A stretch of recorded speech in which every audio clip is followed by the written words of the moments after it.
Go. All right. I must say, Abe, I don't appreciate this new T-shirt rotation. What are you talking about? This is fucking me up, man. This was one from a cornhole league. Came in second place. Get the T-shirt. Proud day, I'm sure.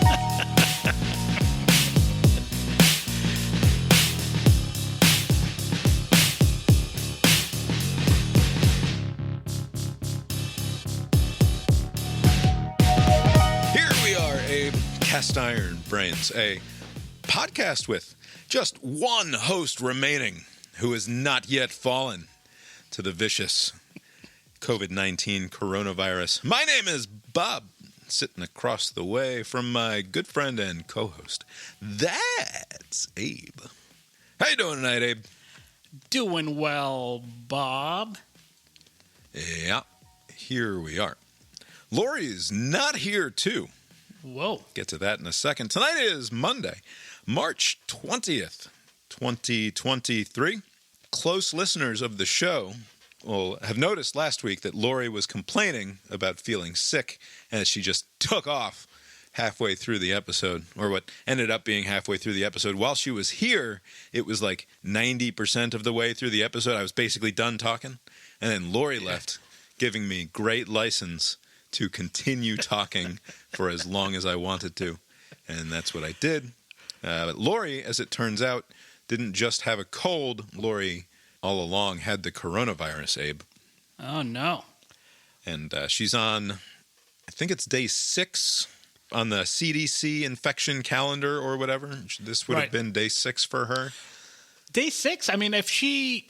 What is the official first day? Because she didn't actually test positive, and she had a negative test on Monday, a negative test on Tuesday, and then finally on Wednesday morning she tested positive. Now, obviously, she had it the whole time. It just wasn't showing up on a test. And in fact, her worst day, I think, was Tuesday. As far as just feeling bad, her worst day was Tuesday, and then Wednesday, she was already a little bit better than that. And then I think by the time she was waking up on like Friday and Saturday, she was basically fine. So she's back to normal? Is she still She's back to normal. testing? She went to work today for the first... Okay. She left work on Wednesday and then didn't work until this morning. And that is in keeping with the CDC guidelines for people who have become infected now. It's down to isolate for 5 days. And then you may return to life with a mask on, and then you're supposed to stay masked and sort of try to keep your distance for a minimum of 10 days. And then once you test negative, then you should be fine.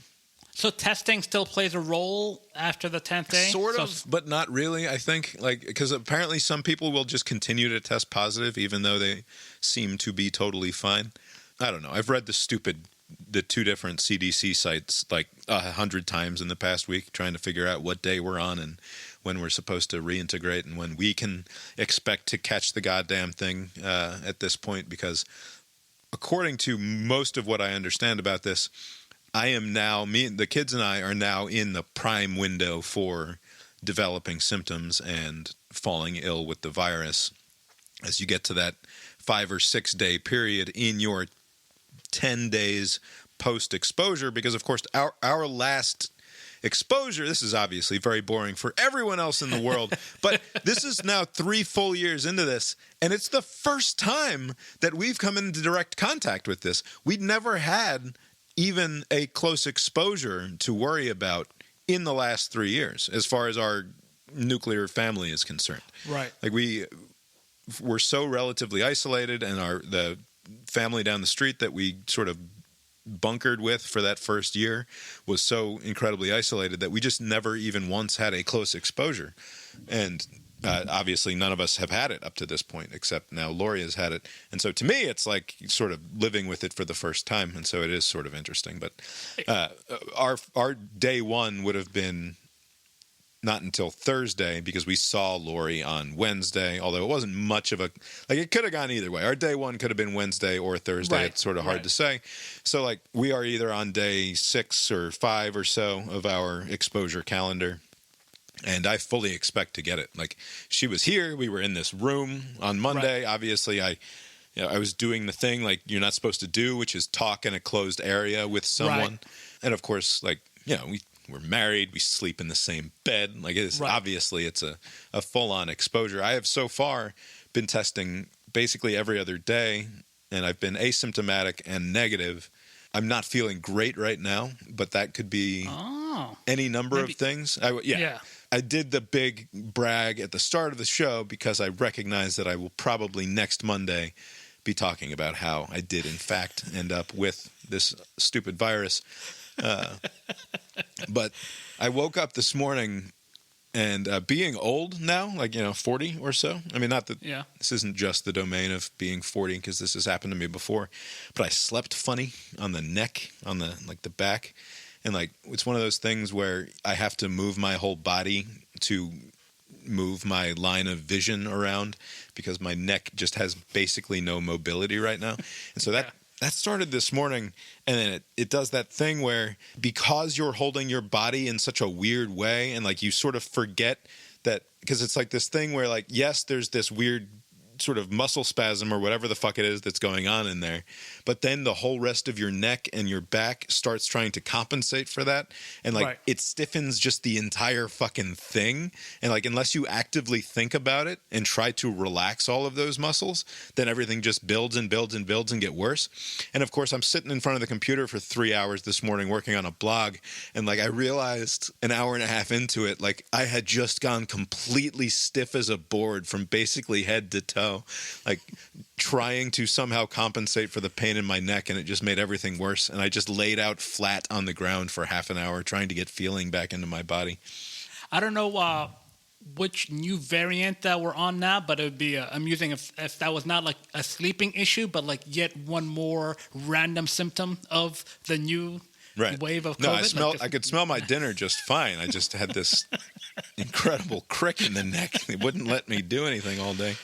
Yeah, but that's crazy. Yeah, you're right. It's like 3 years on. I mean, literally, when that Goober basketball player who was touching the mics and the NBA canceled the season, everything kind of like stopped, was like around middle of March, like around now. Like, so 3 years on. I had my very brief stint with the little virus like in December of that same year. And the way that it sounds similar to what the current time frame is, but it wasn't 5-5, like 5 isolate and then 5 you can be out there but mask. It was basically like 10 days isolate, but they went back to the onset of symptoms, not like when you test positive, right? So they did the count from that. By the time I got the positive test, I was already 5 days in, so I just needed 5 more days. And on the 9th day, they said that you don't actually need to test out, but I just did just to be safe.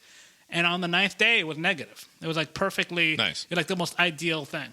Yeah, Lori is still testing positive, even though she feels fine. So presumably, and that's a crapshoot, right? Like there's no rhyme or reason as to why people test positive for like beyond that window. Right, and we've been incredibly lucky because Lori's mother, who probably is listening, has a house in town that she is not in most of the time for long story number of reasons that we don't have to get into without Lori here, because Lori's the one who's allowed to be amusingly derisive about that fact, not me, the son-in-law. So we'll leave that alone for now. But thankfully, we have this whole other normal-sized human house right down the street. And so when Lori tested positive, rather than have us all mask up and try to keep her like in the basement or in a spare bedroom or something, and this sort of risk further exposure, in the unlikely event that somehow the kids and I have escaped exposure to this, or at least escape infection, it's nice that we had this option where Lori just went and stayed at that house, and she's still there now. She'll come home, I think, probably tomorrow night, because either I'll have it or I won't at that point, and she's going to be basically done spreading virus at that point anyway. So the situation couldn't be better in terms of having to deal with this. It just undeniably sucks to have to deal with this. Right. And my greatest fear at the moment is that the kids at the school this week, on Friday, we have our annual PTA fundraiser. It's a silent auction and bingo night, which they are like really excited for because they haven't done it since Calvin's first year there. because of the stupid coronavirus, and this is our chance to do it again, and they're very excited. And I just know I'm going to wake up tomorrow feeling like shit, or I'm going to wake up the next day feeling like shit, and I'm going to have to break their hearts over this stupid bingo night. But anyway, here we are. I'll not be surprised to find out that I'm singing a different tune a week from tonight. But for now, as of a 5 o'clock test this afternoon, I'm still showing up negative. Did you have anything fun to do this weekend, Abe, out there in the world? Yeah, I'm sure you're going to poo-poo this, but I went to a 40th birthday party get-together. Yeah.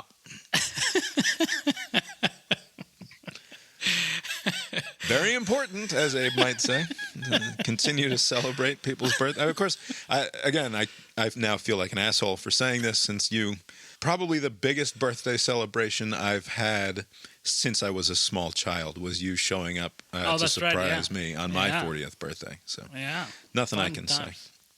Yeah. So this was a planned event. The actual birthday was like a couple of weeks ago, but this was like middle of March, Saturday. The weather should be decent, although it was a little chilly. But this was one of these planned events. Like, hey, the wife of the guy whose birthday it was sent out feelers to all the friends and family within the orbit to say, this is going to happen on this day at this time. Can you make it? And based on the responses, you plan around that, right? Right. And right, you're just trying to get a general, like, are we talking about 10 people or are we talking about 40 people kind of thing? And so it was about 35 to 40 people confirmed. Wow. Yes, right? So that means you have to feed somehow. This must be quite a human being we're celebrating. He had 40 fucking adults to show up and celebrate his life.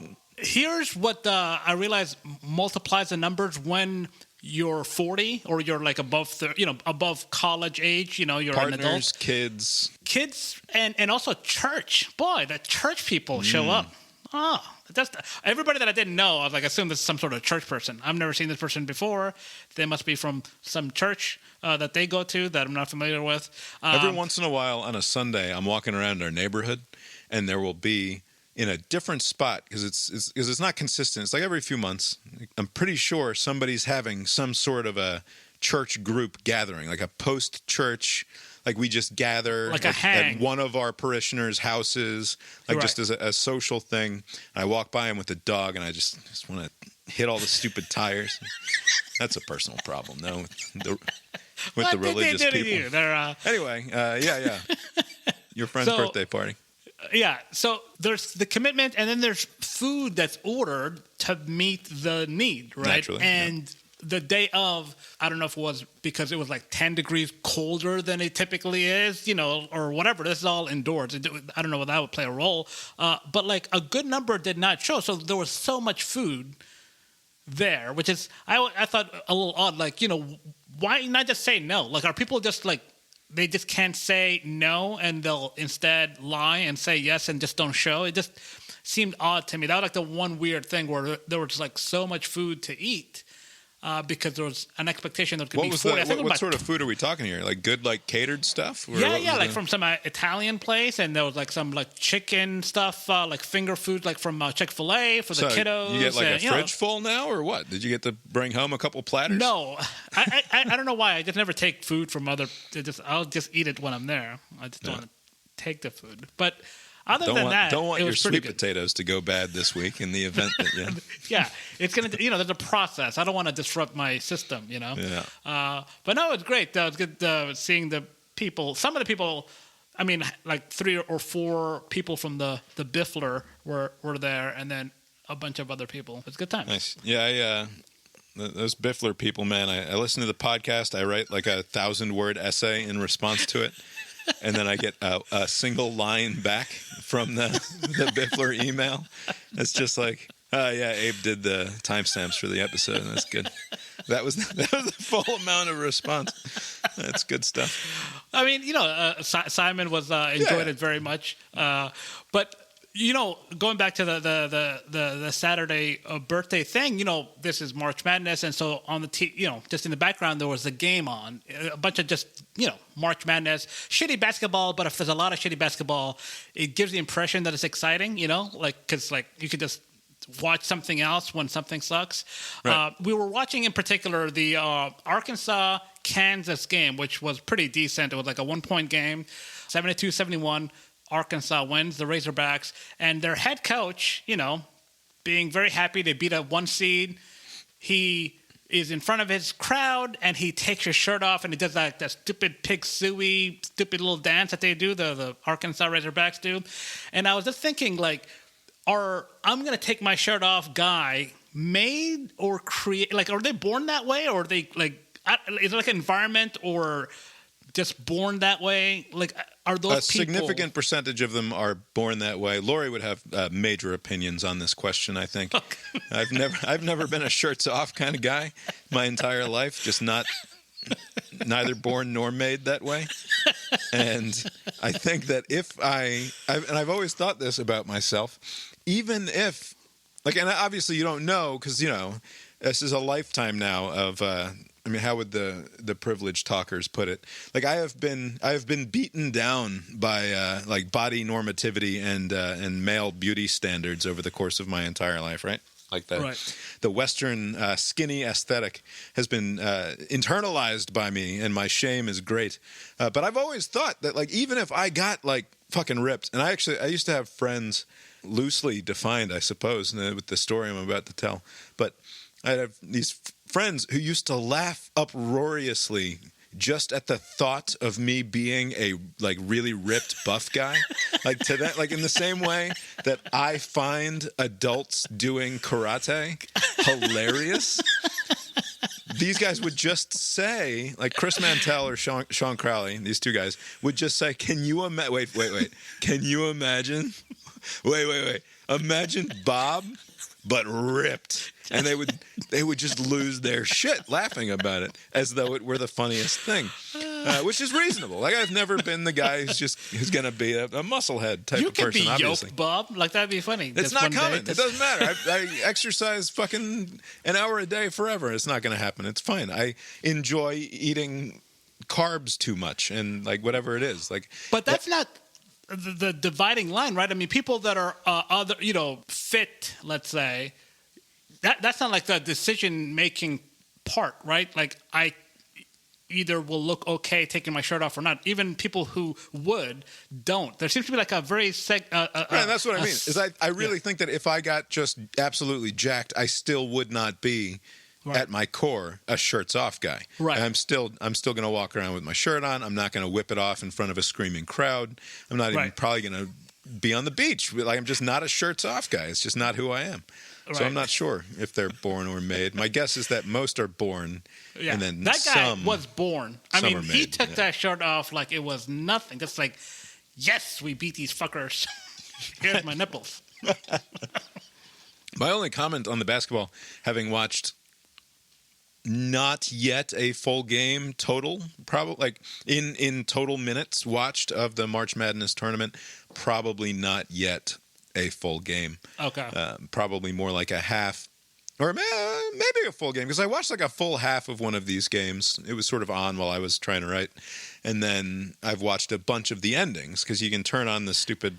Like YouTube TV went, and they raised their prices, the bums. But with the price raise, like they jacked it up by $8. This is a product that was introduced in 2017, maybe, something along those lines, in a limited number of cities for $35 a month.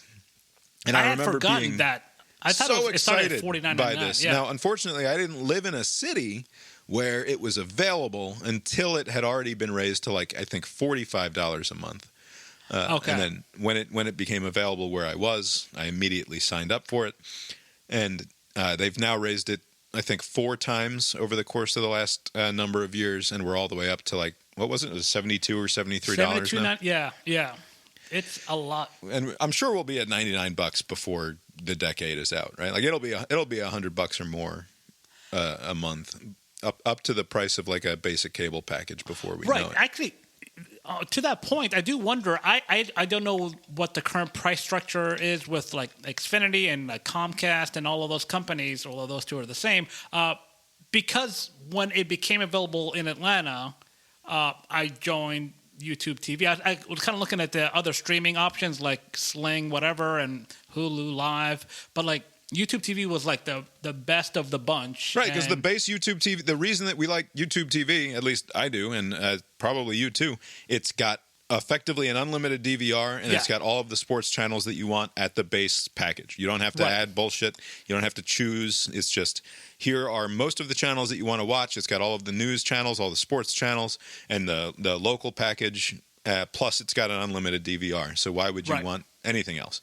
Right, and I don't know what the cable, the old school traditional cable pricing is. I don't know if you need to still have those boxes. It's the boxes, man. It's always the fucking boxes that throw me off. Like I would be willing to price shop other options. I would never go back to Comcast. It's as simple as that. I will simply never be a Comcast. But is that even a choice? Like, did you have multiple providers? No, and right now I would not have a choice for cable coming into my house. So it's not an actual option to go to Comcast, and I will never choose to be a Comcast customer again. But like this idea that you could, like, even if you buy a Comcast package for like $100 or $120 or whatever it is, or you combine it with the internet, and it's going to be maybe just under a couple $100 a month. You're then adding $10 or $15 per box. Yes. So per television, and then they don't even, like, at least the way it was just a couple of years ago anyway, you have to pay for the DVR box on each of your fucking sets. Yes, it's like, are you out of your fucking mind? I'm going to pay $15 per box where I want to have access to DVR. That's not how the world works, man. That's not what the cloud was meant to kill all of this nonsense. You're out of your fucking mind. You're going to get me to pay like for 4 different boxes around my house. I have half a dozen Roku boxes and Google Chromecasts and all the rest of them. Right. It's possible that they have since upgraded their technology and none of this is needed. Maybe a listener or somebody knows better, but we're talking about, you know, cable as it was like 5 years ago, right? Who knows what it is now? And Comcast's appeal when I first got it is that they had a really good interface. The only thing that they had going for them was a good television. It sounds so stupid, but they had a good remote and a good user interface. Yes. And like that's it. Everything else about it was completely unacceptable. And at this point, the interface with my Google Chrome TV thing and my Roku box are totally adequate. Like, they do the job just fine. The stupid remotes are not my favorite, but, like, whatever. They work just fine. And, like, there's just absolutely no chance that I'm going back to the stupid cable company. Right. Anytime there's a price hike, I always think, like, what is my number, right? Like, you know, like Netflix has inched up like $1 here, $1 there. I don't even know where it is currently. YouTube TV is the same. But there's gonna be a number where you're gonna say, okay, this is too much. I'm gonna now shop and see what else is out there. Well, in my head, $75 a month is significantly different than $62 a month, or like whatever the So this $8. This feels like a more significant bump than we've felt before. And to me, once you're up to $75 a month, it's like, okay, I could skip this for 2 months and like be fine. Like I could. Like, that's one way to deal with the situation, is because you don't have to go to the stupid Xfinity store and return your boxes and like wait on hold for 6 years to get everything all sorted out. And there's no, presumably anyway, at least in my experience of dealing with other Google products, there's not any sort of customer retention nightmare that you have to go through. Like, I think that they make it pretty easy to just stop paying for it and then come back to it later. And to me, at $75 a month, that's like, okay, if I want to save $150, like $150, that could get me 6 months of Alamo Movie Pass or something like that, right? Exactly. So, like, to give up for just a couple months of YouTube TV, if those are your sorts of budget considerations, like, that would be fine. Now that we're entering a time of like, how much broadcast television do I really care about once we get out of March Madness? Like, the baseball that I want to watch, I'm going to watch on the MLB app. All of the rest of the sports I don't care about right now very much. I have no interest in the NBA. Like, I like catching the occasional NBA game, but I don't care to make a point of it. Yeah, I think at least with 2 of my subscriptions, everything else, if it's like a couple of dollars, I'll reconsider. But like my AMC A-list, you can't put the dollar high enough. Don't tell AMC that. And YouTube TV, you can set the dollar. It could be $100. I'll still pay it. Just because of it's just easy. I can be anywhere and watch it. There's the family share plan. If somebody else wanted to kind of join and watch like a live event one day, they don't have cable, but they're like, oh, I want to check out this thing. You can just, hey. Right, you know. Especially if you live in the same area. Like I noticed that I can get away with sharing my YouTubeTV login with a quote-unquote new family member for like, I think it's a month or 6 weeks before it's like, okay, you have to check in at the area code or the zip code rather where this account originates from. It's like, well, I'm 600 miles from there. So that's not an option. But that's pretty generous, right? Because anytime some outsider wants in, it's usually for something that's happening right there and then. Like somebody wanted it for like I think it was a Super Bowl or something. Right. Although that's like over the air. But like what's great about it is that you don't even need to use my account. I can add your email and you'll be part of the thing, and then you can use your information and create your own whatever. It's just like a very easy to use. It's a very good product, and Lori would never let me cancel it anyway. So this is a moot conversation. Yeah. Anyway, I only brought up YouTube TV at all because of the price increase, and then there had been talk in the various news alerts that I see about YouTube products, I guess, about how we were eventually going to get this multi-view thing where you're going to be able to do picture-in-picture on your YouTube TV, which I never understood really what the technical problem was with just giving us that. Yeah. Picture-in-picture is a technology that's been around for quite a long time. Right. And now that everything is just a stream of digital information, I sort of don't understand what the holdup was. But in any event, they gave it to us. They didn't give it to us the way that I wanted them to, which is to just let me pick what 4 channels I want to put in the 4 different quadrants of my enormous television screen. Instead, it's like you can do multi-view, but only with the 2 or 3 or 4 different college basketball games that are going on now. Right. Maybe they will iterate on this technology and they'll give us the ability at some point to choose what goes into our multi-view. But for now, they've just given us this, which was wonderful. It was nice to be able to put 4 different college basketball games on all at once, and you can choose which one is making the sound, and that's cool. Is the NFL Sunday Ticket coming to YouTube TV, or is it coming to some other streamer? It is coming to YouTube TV. YouTube. So I wonder if this is part of the rollout, because will come in handy in the fall, where maybe they'll have it up and running to where you can choose which games. So if you have the Sunday Ticket, I don't know if they're going to call it that. This multi-screen thing. Maybe they're holding on until they got the package, the rights to it. Yeah, and it could be cool. I will say about the college basketball is that this is a dreadful sport to watch. Oh, my God.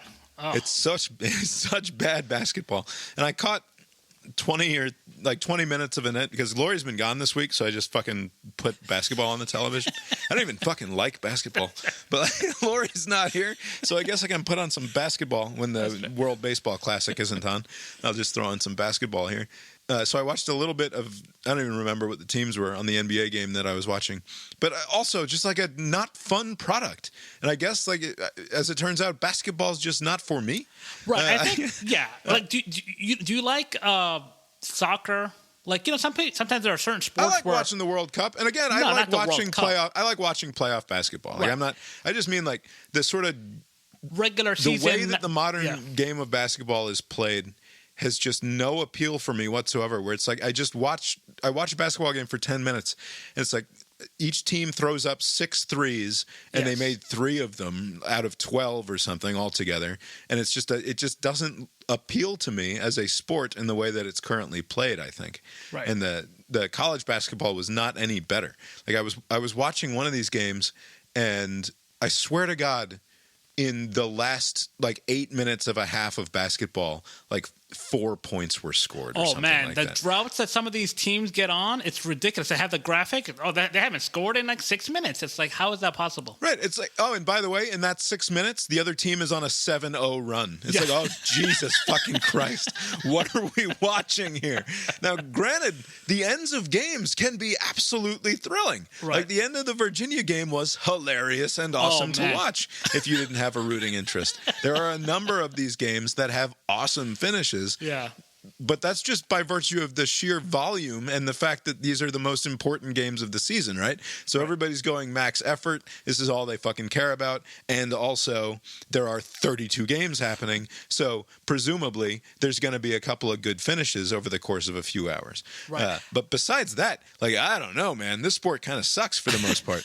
I think it is important that there is significance behind it. I think the reason why, even though the quality of basketball, especially with college basketball, is so poor, but like when it's single elimination and these teams are like, we don't want to, this is it. Like we lose, we're out. The stakes are as high as it can get. I think that works for making a sport, better entertainment watch, because football has that scarcity, right? Like each game is significant. It's not like 80-plus games in basketball and hockey. But even with that factored in, half of these games come down to one team is going to foul until the game is over, right? So, like, as much fun as it is, getting to the last possession where someone is not fouling and instead it's just a total fucking freak out to see what's going to happen with who's going to take the last shot and will it go in, and which of these teams of 12 or 15 20-year-old men will be left weeping on the hard floor, and which of them will be screaming their heads off in absolute ecstasy. Like the human drama of that obviously has its own appeal. Right. But getting there when it's like, okay, foul, okay, foul shots, foul for fucking 20 minutes. And I know it's an old silly complaint about the sport, but like, holy shit, is it not that much fun to watch? No, yeah. And I think tweaking the rules could help, but it's kind of hard. Whatever, and this is not just basketball. Whenever they change the rules, there's always this gaming of the system because, in theory, a free throw should not be something you should aspire to do, to have. Like, I'm going to foul you because I have a better chance of you fucking up a free throw than like a layup or a three even. Like, I would rather just foul you and then have that tense moment. It's kind of, free throws are basically like... Yeah. How about a non-shooting foul in the last 2 minutes of a game is just 6 fucking free throws? Right. Yes. Or 2, but they're each worth 3 points. Yeah. Or like something really stupid like that. I think the simple thing would be the 2 plus the ball. Basically, every time it just resets. So we'll just run it back. I mean, you're not getting the ball back if you do this. Right. So you cannot foul to gain possession back. Is one way to solve the problem. That could kind of diminish it. But yeah, you're right. But it's still just a spectacle. But doesn't that just end up with guys mauling guys and hoping that they don't get called on the foul and like in the going for the steal? Like, I don't know. I don't know. Yeah. There's no fixing the fucking game, and I'm just complaining about it to complain, probably. It just, not every sport has to be for me. I don't have to be wildly entertained by them. It's just not for me, I guess. Did you catch any of the World Baseball Classic? Yes. So that's the opposite problem here, right? Which is that like tournament basketball fucking rules, right? Just as a concept, because you can set it up and everybody wants to do their brackets, and there's going to be billions of dollars of wagering on it, and amateurs can do whatever they want, and you can have your kids fill out brackets, and then they can watch, and it's like, it's just fun for the whole family, sort of thing. Especially when there's so many games happening at once in the opening weekend. Where it's just and then you put on the quad box and you can watch exciting things happen with the 10-year-old, and he freaks out. And like, I get it. Yeah. That part of it is fun. Tournament baseball is stupid. Like, just as a concept, having a tournament for baseball is terrible. But the games are awesome. Right. Because, like, these guys are having the time of their goddamn lives, and you can tell that they're having a lot of fun doing it. Team USA is fucking awesome. The only problem with Team USA right now is the pitchers. Like, the pitcher, and Adam Wainwright had a great night last night, as did the other guy for the Cardinals who's got the good mustache. His name is like Mike Matsakis or something. I'm getting that wrong. But they pitched great. But generally speaking, if there's a deficit to this U.S. team, it's that all of our best pitchers have decided they don't want to participate. Right. Like, Adam Wainwright is older than we are, I think. He's been around for a very long time, still pitching. And obviously he's still got enough to get the job done. But he's not the United States' best pitchers or among them by any means. But the games have been awesome, and it's great to be able to root for Mike Trout. Like, Mike Trout has been probably the best or second best player in all of baseball in my lifetime. The argument is Barry Bonds in the alternative, but Mike Trout is having the sort of Barry Bonds career that you thought Barry Bonds might have before he became a righted-out monster and did nothing but hit home runs. Mike Trout is just an amazing baseball player. He's played for the Angels for his entire career, and we just never got to see him, and that team has always stunk, and it's really fun to be able to root for Mike Trout and Mookie Betts, who is another awesome baseball player who has played for teams that I have not wanted to root for over his career, for the Boston Red Sox and for the Los Angeles Dodgers. And it's really fun to root for these guys who are awesome baseball players and are playing for Team USA and obviously having a really fun time doing it. I don't know what the problem is with getting people excited about it. And I don't know if it's just a baseball issue because people don't fucking like baseball very much, as it turns out. Are the ratings down or something? What do you mean? Like, do you think I have no idea, but Okay. it doesn't seem to be having any... It doesn't feel like it's having any wider impact on the... Like, it's not migrated its way into my Twitter feed with the exception of a couple of baseball accounts that I specifically follow. The one thing that I did see cross over, apparently the U.S. and Cuba played. There was some defector, a player just stayed in Cuba. I mean, in Miami, didn't go back with the team. One of their catchers, who wasn't even officially on the roster, he was just a bullpen catcher, and apparently he took it kind of rough. He's one of their best national players, and for some reason they didn't put him on the roster. And there was some thought that he took some offense to that. I don't know if that played into him deciding to defect or not. I was joking with my buddy Naveed while I was watching that game that as the game was getting increasingly out of hand, the over-under of number of substitutes who would suddenly be unavailable because they had quietly defected into the crowd down there in Miami. I set the over-under at 1.5. It ended up being the under, and That's right. He didn't defect until after the game, but. It's interesting. They let a few of the defectors play on this Cuban national team for the first time ever in the hopes of actually fielding a team that would perform well. I don't know how they expected this to go well for them ultimately. Like it seems like you're just inviting the possibility of defection when you open it up to people who have previously defective to play on the national team. Right. But yeah, I mean, the games have been just terrific. I don't know. I guess you haven't caught any of them so far. No. The U.S. is now going to be in the final. I got to check the score. It was 3-0 Mexico over Japan when I last checked. And it is still that 3-0 in the bottom of the seventh, Mexico over Japan to advance to the final to play the United States, and that should be a lot of fun. Anyway, I don't know how you fix that either. I don't know how you fix basketball. I don't know how you fix getting people excited about the World Baseball Classic.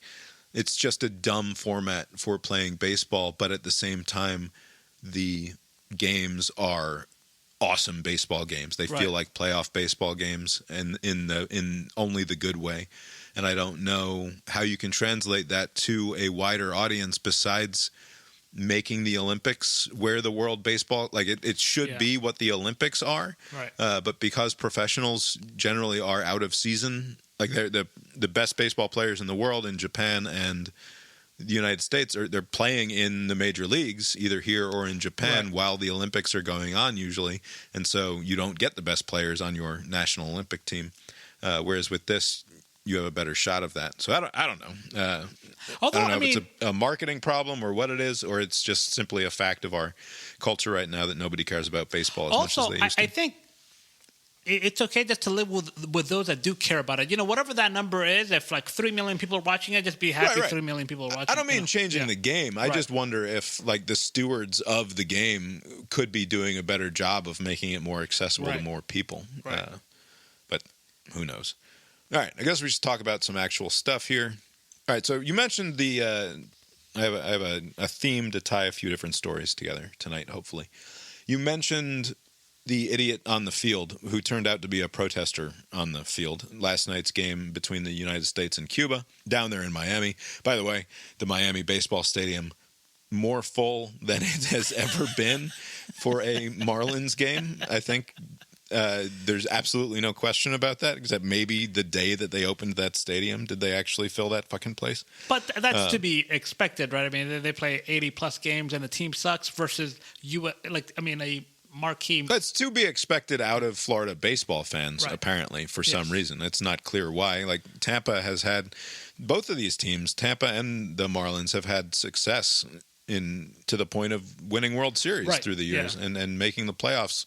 It just hasn't translated to a passionate fan base over the long term. Anyway, also, by the way, great turnout by United States fans. Like, I expected watching U.S. versus Cuba for the people rooting for the United States to be overwhelmed by the people cheering on Cuba, and it didn't seem to be the case.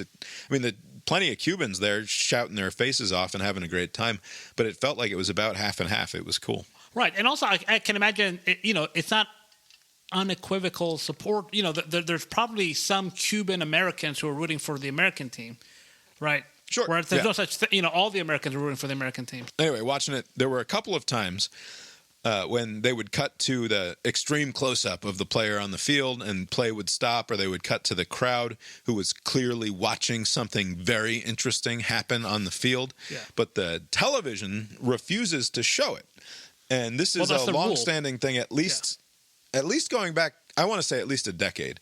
Where more than that, right? I mean, when's the last time you saw like a streaker actually see it? Right, actually see it live. And now, of course, it's super easy. As soon as this happens, you just go on Twitter and you search for Idiot on the Field, and somebody will have posted video either from there or from a feed from the stadium that they have access to that shows the whole feed, that shows the whole field, and so you can actually see what happens. Yeah. And apparently, these were protesters for Cuban liberty, like anti-communist, anti-Castro protesters, as you would expect to see anytime a bunch of Cubans all get in one place.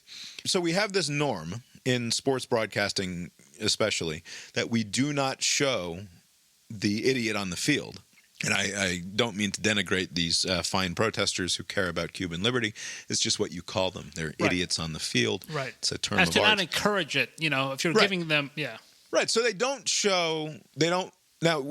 do this on radio, and my favorite videos to find on Twitter with this are when you go and it's like Kevin Harlan or Ian Eagle who's doing the Westwood One call on the radio, paired with the video that somebody has from the thing that actually happened. And so you can sort of meld together two different feeds to get an enjoyable play-by-play of what's happening. And of course, it always ends with the idiot on the field getting tackled by a massive, usually obese security guard, because these aren't always the most fit guys. That's right. They're just big fat guys who get paid to do security at these events. Or with great excitement, the guy escapes and climbs the outfield fence and gets into the crowd. But that typically doesn't happen. Usually, both the disruptor, the person streaking or protesting, and the security, their cardio pretty poor, right? So if the guy is trying to weave around,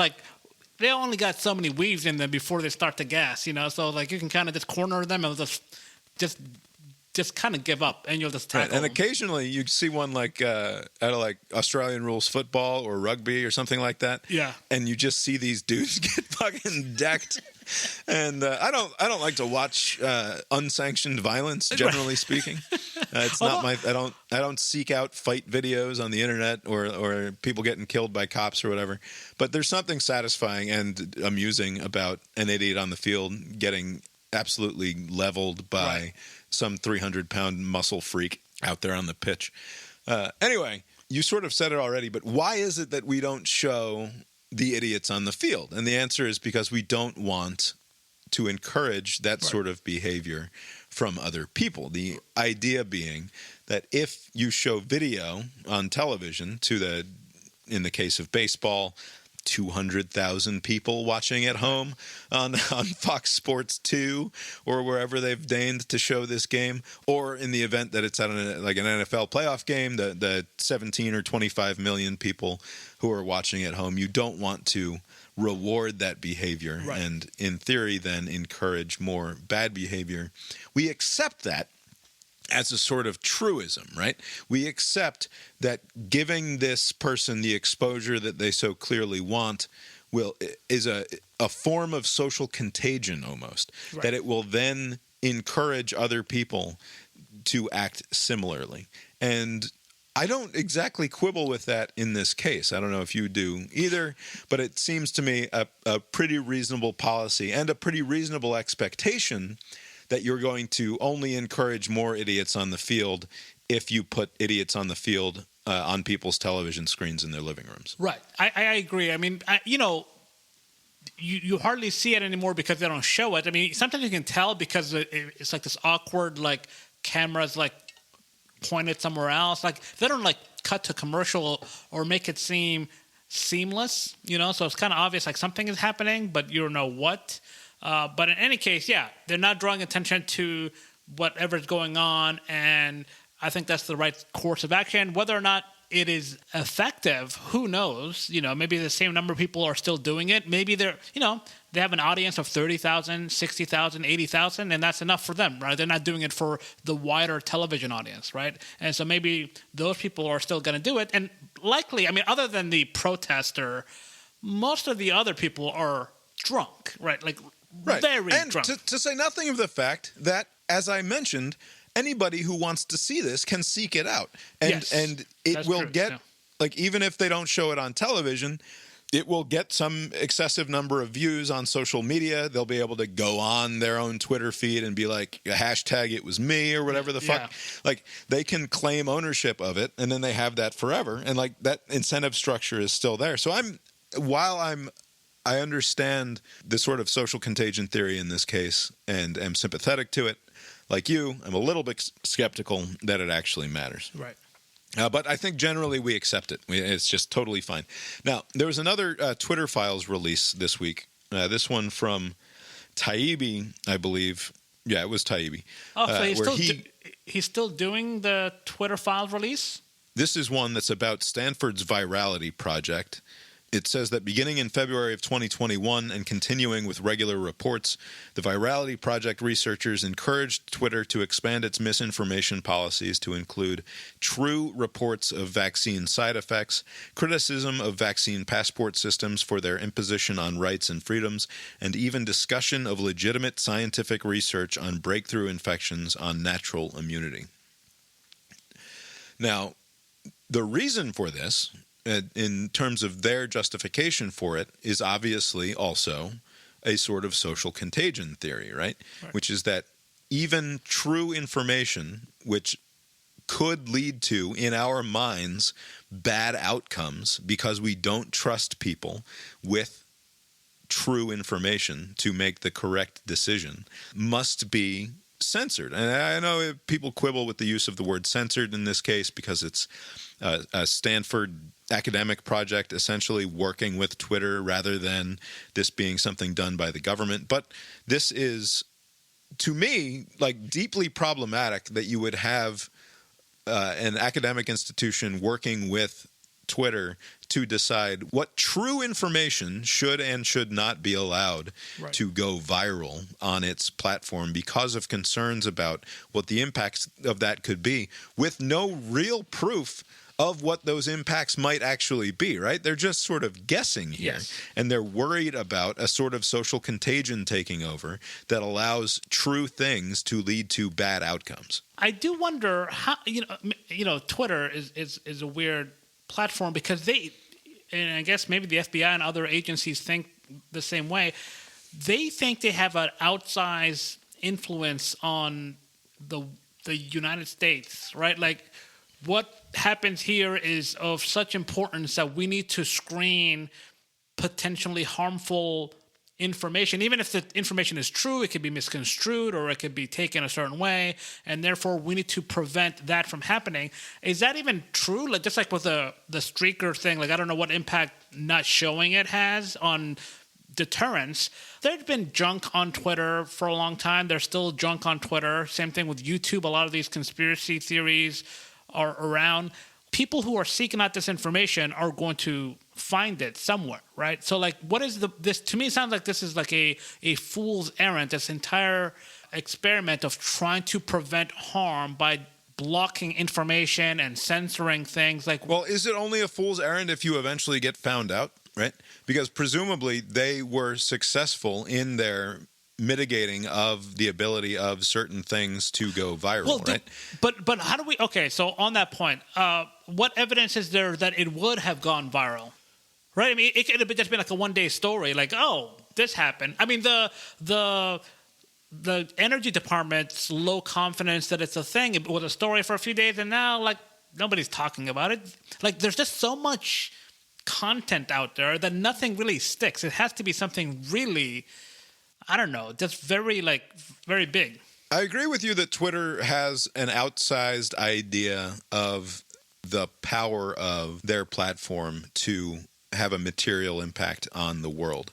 I think that we have made a mistake, largely a mistake that is understandable because of who is most active on the platform, which is everyone in media, and government is most active on the platform. And so they believe that this is where the world is happening.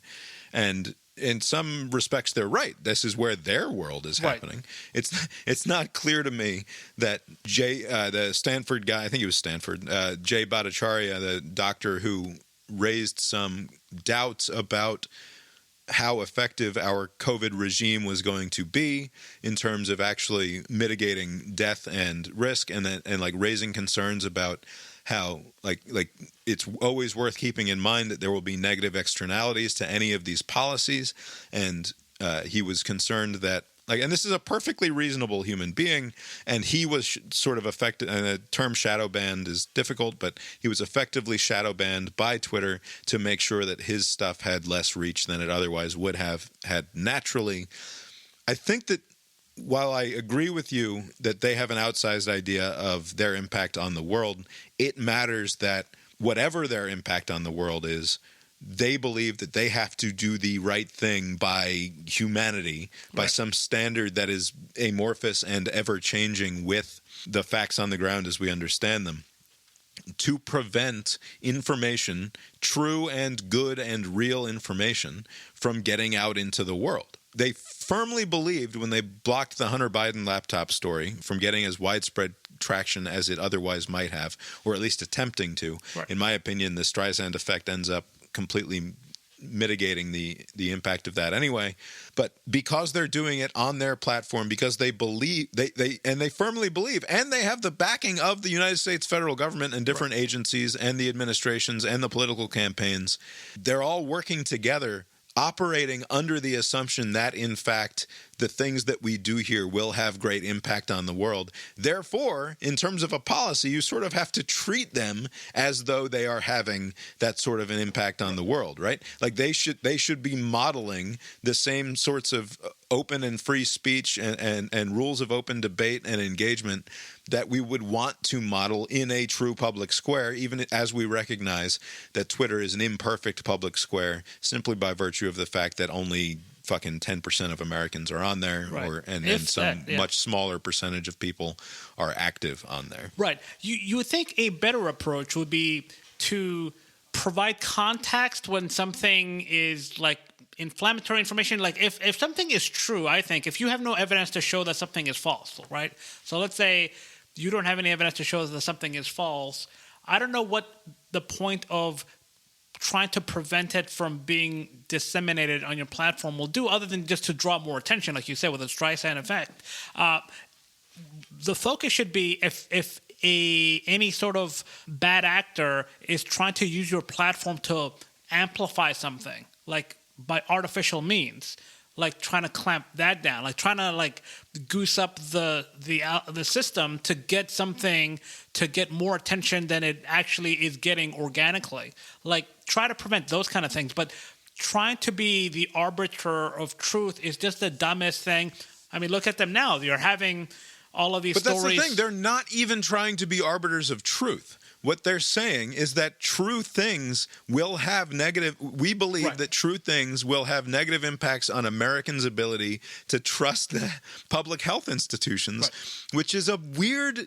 It's a weird thing to put in the hands of a research team at Stanford and the quality control people at Twitter. Right. Like, it's just not the sort of thing that we want these people in charge of.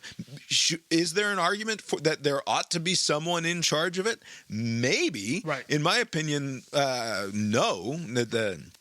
That your model is better, that what you want to do is, if someone is abusing the platform and spreading false things that lead to bad outcomes, then you should limit the reach of that thing. But like Thomas Massey and Rand Paul, who are annoying people in their own ways, sending out information that was published by the Cleveland Clinic, which showed no benefit of vaccination to people who had already been infected, how is that something that should be taken off the platforms if it's something that is in fact true? And like, why? Because it makes people feel weird about Tony Fauci and the CDC?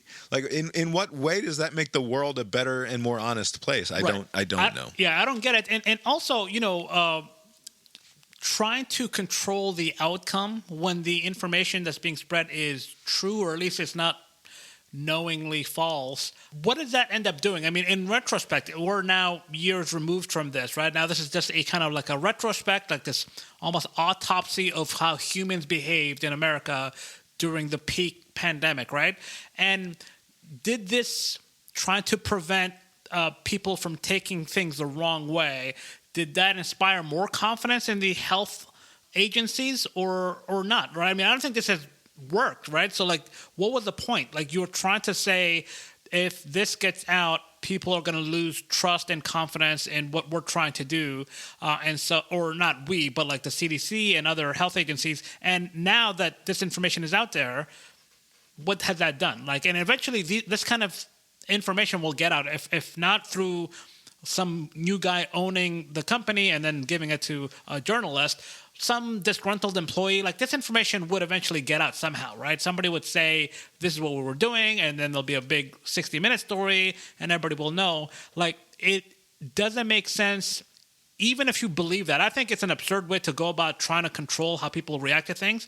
But even if you believe that, in retrospect, you must admit that that was the wrong approach, right? Right. And it's all about, and something that I've said many times before, it's an over concern with what will the rubes think and what will the rubes do. Right. And that's what this idea of social contagion, we accept it. Like, these are the Stanford people, the Twitter people, the FBI, the Biden administration firmly believes that true information that can be used to lead to potentially bad outcomes should be restricted from going out into the wider world or from being promoted on a platform like Twitter.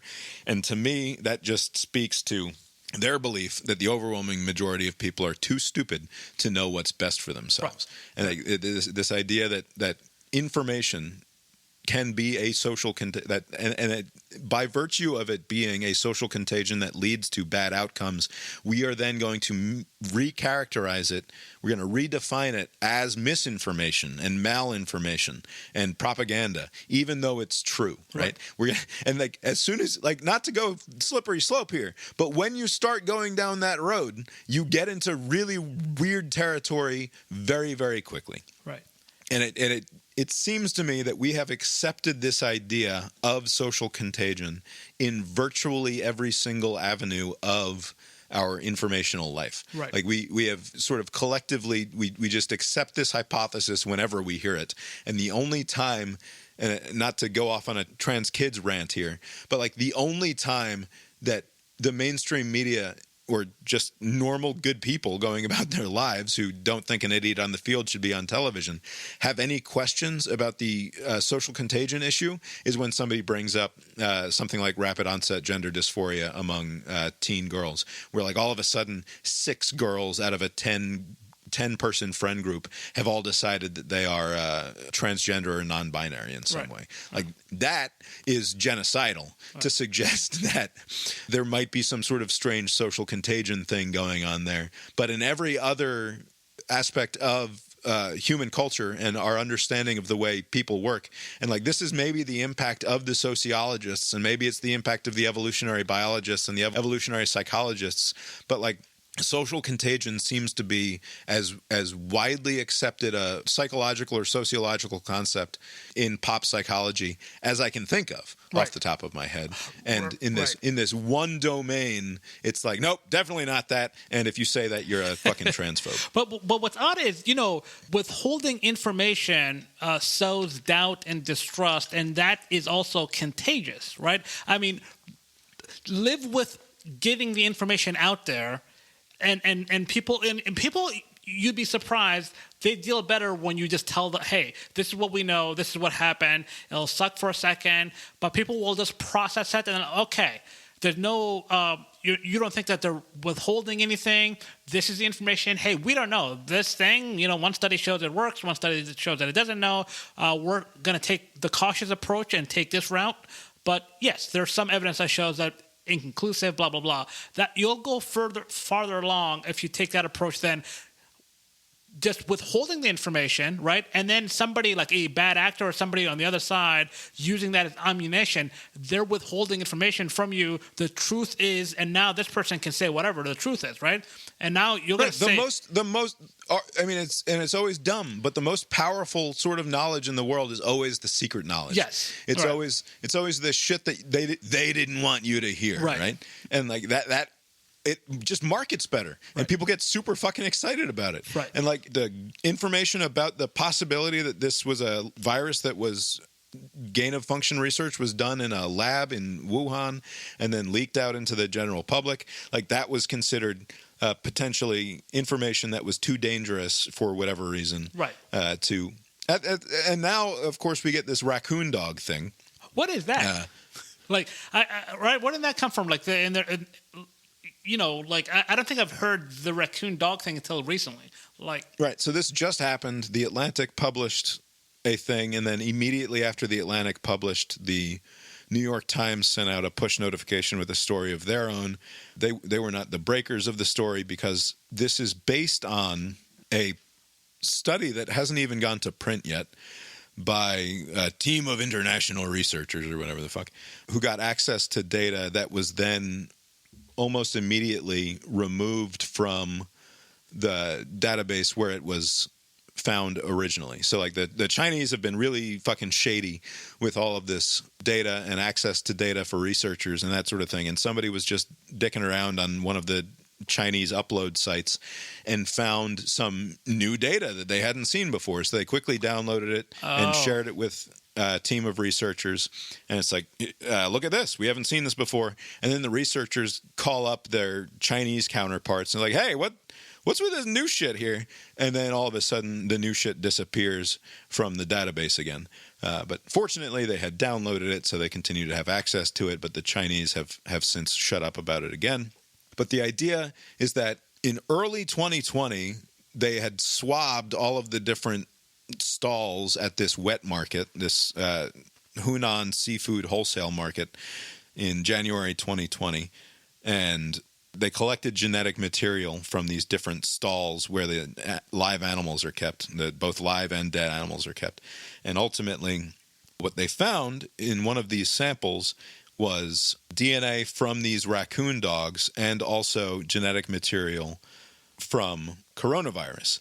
Now, oddly, this was presented by the Atlantic as like the best yet evidence for a zoonotic origin. It's not clear that it is that at all. And like in a weird, like what it is it suggests that this virus and these animals were both at the seafood market at roughly the same time in early 2020.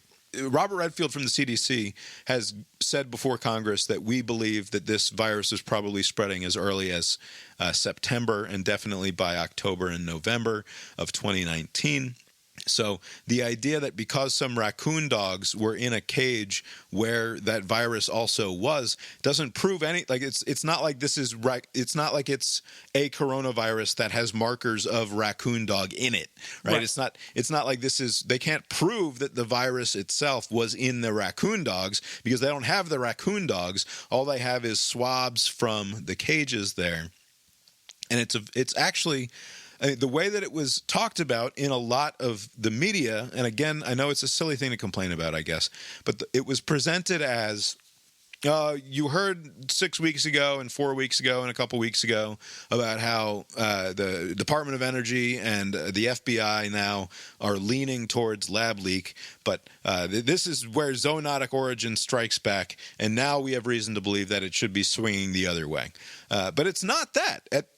And again, this is a study that no one has seen except for the person who writes for The Atlantic, and it's not been peer-reviewed yet. And so it's very much a preliminary thing. And to me, the only reason for this sort of thing to come out now and be treated with the sort of acceptance that it was treated with is as a reaction to the lab leak thing getting the sort of press that it did. It feels very much like a manipulated political sort of story rather than something that's just relying on the evidence. The last sentence in the New York Times piece about this is, but, he said, given that the animals that were present in the market were not sampled at the time, this is as good as we can hope to get. In other words, we don't fucking know at all.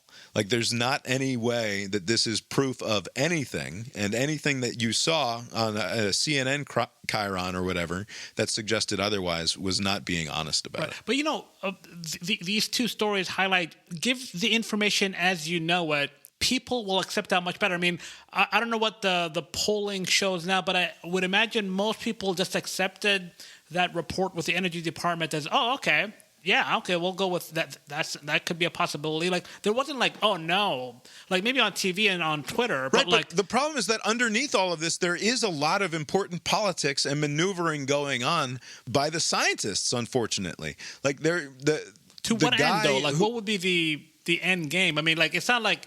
If Fauci and the various United States bureaucracies have long pushed for this sort of gain of function research to go on, if it turns out that gain of function research led directly to the worst pandemic in 120 years or whatever, then that's not going to be good for gain of function research going forward. If instead this thing happened to cross over in nature because of a wet market and somebody ate a bat or fucked a raccoon dog or whatever it is that happened. Anything other than a leak.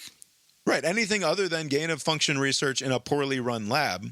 Which to me, like, you can just say it was a poorly run lab, and we need to run labs better than that. And that if this sort of research is going to be done, it needs to be done in the strictest of conditions under level 4 or level 5 or whatever it is, biohazard safety, rather than this very lax level 2 where people were just allowed to come and go and they weren't even in full PPE all of the time, apparently. But if it turns out to just be another thing that came out of a wet market that arises from natural origin, then there's a lot less reason for people to freak out about the sort of money that we invest in doing gain of function research, right? Let me ask you a question, because I don't know anything about gain of function research, but is the concern that if it turns out it was that and not some other thing, some wet market, some natural occurring thing, gain of function research is going to be treated kind of like nuclear plants? Like, we can't afford to pursue that course. Well, in part because it's sort of controversial anyway, even without this sort of eventuality happening, because this sort of eventuality is plausible. If you make a worse smallpox in the lab under the guise of trying to find a way to protect against it in case the evil Kazakhstanis or whatever the fuck are developing their own weaponized smallpox or something like that, but yours leaks out, then what have you accomplished? Right. You've accomplished what Kazakhstan was trying to do, not to speak ill of the fine people of Kazakhstan. Well, to the point of like this gain of function research. So, like, nuclear energy is, as long as you don't have a Chernobyl or 3 Mile Island almost incident, it's great, right? It's a good source of energy. Blah blah blah. There's a lot of upsides to nuclear energy. Is there a drug? Is there a vaccine that is a product of gain of research? Is there like some success story of this type of research, or are we too early on? Yeah, I don't know, actually. I don't know the answer to that. Because like, it seems like if it's true that there is there are interested parties in the scientific community that they want to shine the attention away from this possibility, right?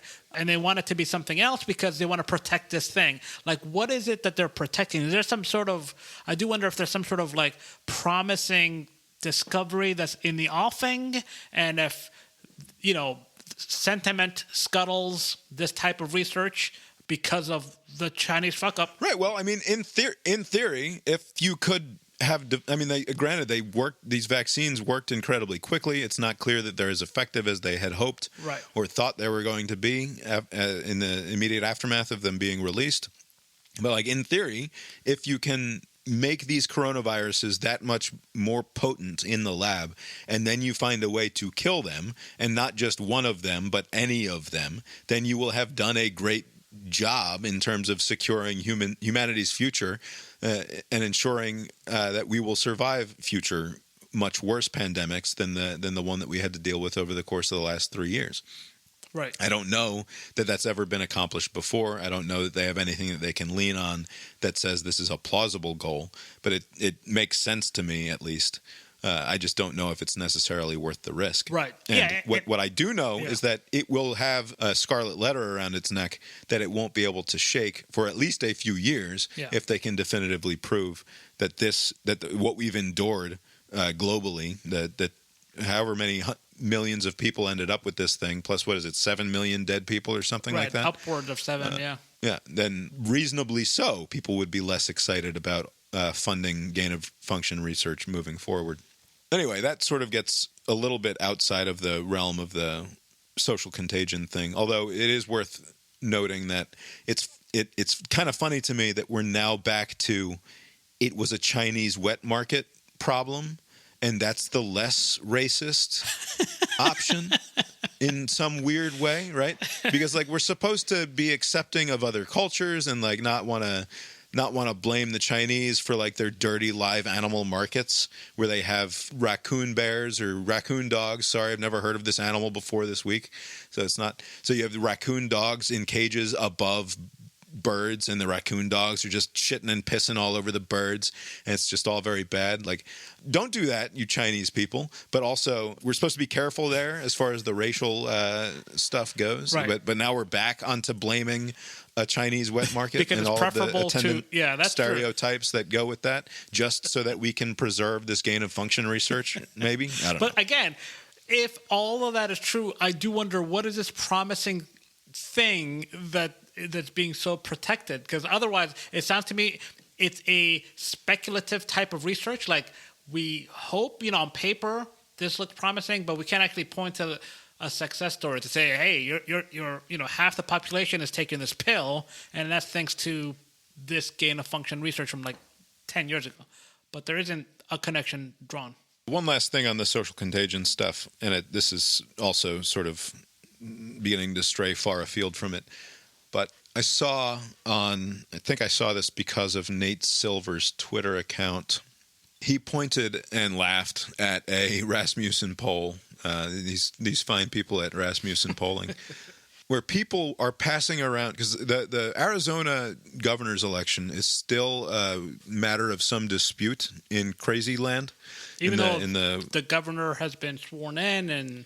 Right. Even though, what's her name is still basically saying, Carrie Lake is basically still saying that she is the rightfully elected governor of Arizona, and seems to occasionally point to the idea that she's going to operate a shadow government and also for Arizona. And also consider running for Senate next year. Right. She'll run for Senate, and who knows if she might be too crazy even for Donald Trump to pick as a running mate, if such a thing is possible. Anyway, Rasmussen comes out with a poll that people are passing around that shows that Carrie Lake won Arizona over Katie Porter. That's the name, right? Is that right? Yeah. Katie Porter? Over Katie Porter by 8 points, according to this poll that Rasmussen ran. And the thing that I found most amusing about this... I'm sorry. Katie Hobbs, that's right. Katie Porter's the California wannabe senator to replace She's the one with demented... whiteboard and explaining things. Right, and she wants to replace the demented and outgoing... Your word, demented. Outgoing. She's actually demented, Abe. She has dementia. It's very clear to everyone involved. And I might have dementia too because I'm completely blanking on the demented senator's name. Dianne Feinstein. Right now. Dianne Feinstein. Speaking of which, she should just step down. I guess they don't want to be in a situation where they have now appointed 2 senators from California and like thereby giving the governor the power to basically pick the senators, because the way that the popular vote likely works is that unless you completely shit the bed as the incumbent appointed senator, you're likely going to win anyway. Right. I think you solve that problem by saying, I'm going to pick someone as Governor Newsom. Like, I will just pick someone who will pledge to not run for senator again in the next go round. Like, it doesn't mean that they're going to preclude themselves from office but they're forever. Going to sit out, But they will sit out the next one because it's just not fair that I get to choose, and therefore we're going to open the primary to fucking Adam Schiff wants also, it. it seems like it's going to be a pretty competitive field, right, with Schiff and Porter? Right, which is why I understand the Democratic Party doesn't want to just hand it to someone. Right. That would be, I mean, they probably do, but the optics of it aren't particularly good, and it's not clear who the choice would be anyway. Anyway, that is getting off the point here. The woman's name is Katie Hobbs. She did not lose the election in Arizona. In fact, she instead won the election by a relatively small amount, but this poll by Rasmussen says that Kari Lake won by 8 points according to a poll of voters that they did. Now, if you can explain to me why we should trust a Rasmussen Reports poll of voters more than the actual poll of voters in the election, I'm very open to it. Like, and I know that what you'll say is, well, they cheated over there, but like, you're going to rely instead on like polls are only bullshit unless they confirm the thing that I believe to be true, seems to be what you're saying there. Right. But also, here's my favorite part of this poll, which had its margin of error comically at like 3%, because like, yeah, she won by 8, but there's a 3% margin of error. So there's like no denying it. Kari Lake definitely won this election. But this same poll had 5% of people respond saying that they didn't vote for either candidate. And if you go to the list of the total number of votes for other people, it's like in the hundreds. Right. Like I think more people said, more raw data, more raw voters said in the poll that they voted for other people than actually voted for other people on election day. Right. Like, it is a fraction of 1% that voted for someone besides the 2 frontrunners. And the Rasmussen poll, which called voters up and were like, who did you vote for? 5% were like, I don't know, maybe some guy named Terry. Pretty sure it was Terry that I voted for. Because voters don't fucking know. They don't know who they voted for. Even if, like, I will giving 100% credence to the Rasmussen poll. I will take it at 1,000% face value and believe that they did a good job. They eliminated bias, and they actually got an 8% outcome for Kari Lake.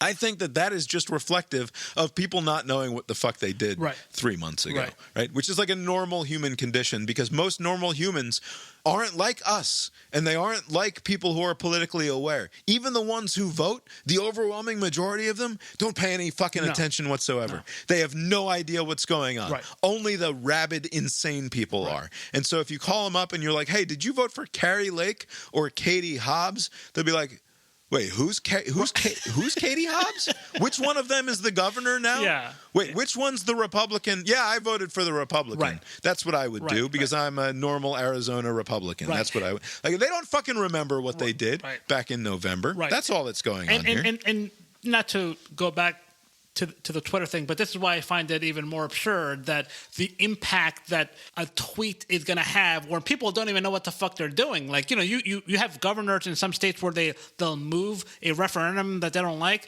to like an off year and count on the fact that people are not going to bother to show up. Like, people just a lot of stuff does not penetrate most people. Most people have their own lives, they have their own worlds, and they live in there, and they don't care about all this other stuff, you know. How many of your best friends with whom you have another podcast listen to your podcast, right? Listen to your podcast about news and culture, which, like, that's not a great podcast, but it's a pretty good podcast, this thing that we do here, right? You know, like, none of them listen to it. If I set the line at 0, I would be on the button, like 0, I would say. But yeah, you're right. I think people are just in their world, you know, and a lot of the stuff that people gravitate towards are more like wish fulfillment or just choose your own adventure kind of stuff. Like, I want this to be true, so I'm going to point to that. Right? That's the extent of the interaction. And so that's why, you know, these polls don't really mean anything. The actual votes will tell you what happened. On the same point, I can't find it right now. I just Googled quickly, but like Mike Pence has a name recognition of like 6% or something stupid like that. Like, people don't know who the vice president is. Like, nobody knows that even Kamala Harris is the, like, wait, who? You know, like, nobody fucking knows anything about what's going on. You know, all these years where, like, you know, Jay Leno and other late night types would do the man on the street bits, and you would think that they would cobble together, you know, they would interview like 100 They must have interviewed 300 people to find out that nobody knows that Abraham Lincoln's been dead since 1865 and is not, in fact, a living member of Congress or something like that. Nope. They talked to 3 dudes, and 2 of them didn't know that. One day, one of them should have just done a live edition of it. Like, you know, we're not fucking with you. This is actually happening. If you want to stand outside of the fucking theater, like, you'll know this is happening live, and you'll get the same results. I think most people are just not in tune with things. It's not a character flaw. Like, I mean, not necessarily. I mean, you probably know who the vice president is, but it's not like a character flaw that you're not interested in the day-to-day goings-on of politics, right? Abe, you know what people are paying attention to? What's that? TikTok. TikTok.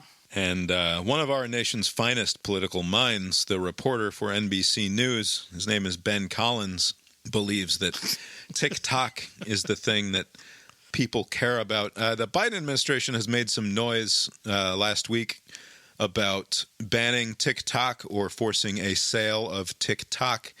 This is a company that is actually called ByteDance. It's a Chinese company, and the concern, of course, is that TikTok collects an unusual amount of user data from users' phones, and there are all sorts of links. I'll make sure there's a link to my blog about this in the show note, of course, but this is... Anybody who pays any attention to the news probably knows that the concern about TikTok is that it scrapes a great deal of user information and, in fact, seems to track you across the web and in other apps, even if you're not using the app itself at that time.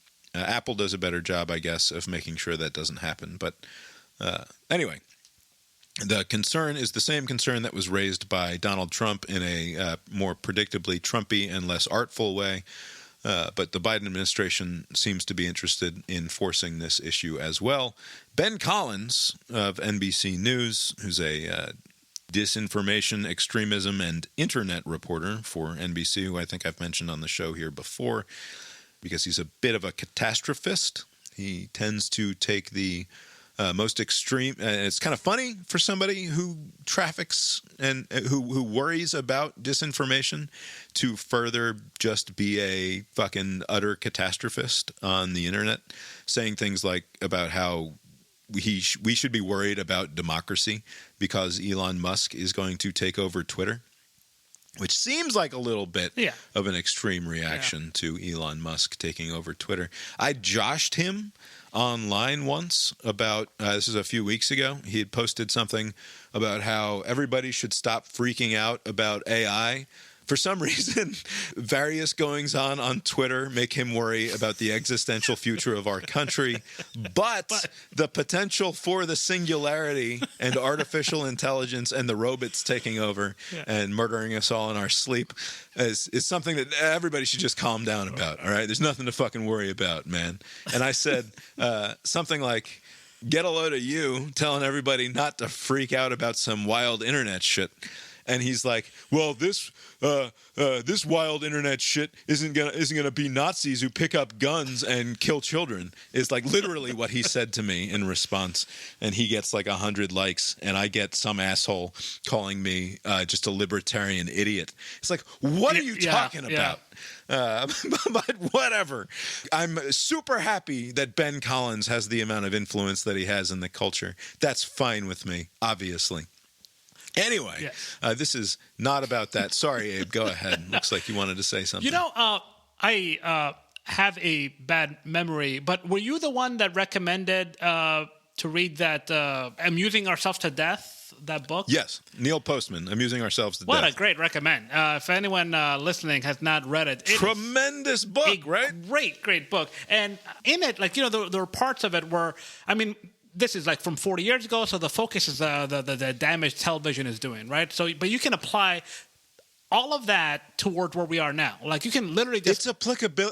I was blown away. Right. Like, sentence after sentence, I was like, how was this not written yesterday? It's crazy. It's amazing. And one of the points that was raised was basically like the whatever you're on, like the television, the medium basically demands certain things. And like social media seems to demand just a total lack of nuance, and so this person is behaving as expected on this platform because nothing else will work, right? And so this person has been on Twitter for all this time, and they've kind of developed this persona, and it's the alarmist only on certain things, right? And so that's their beat. Like, they're not going to focus on anything else.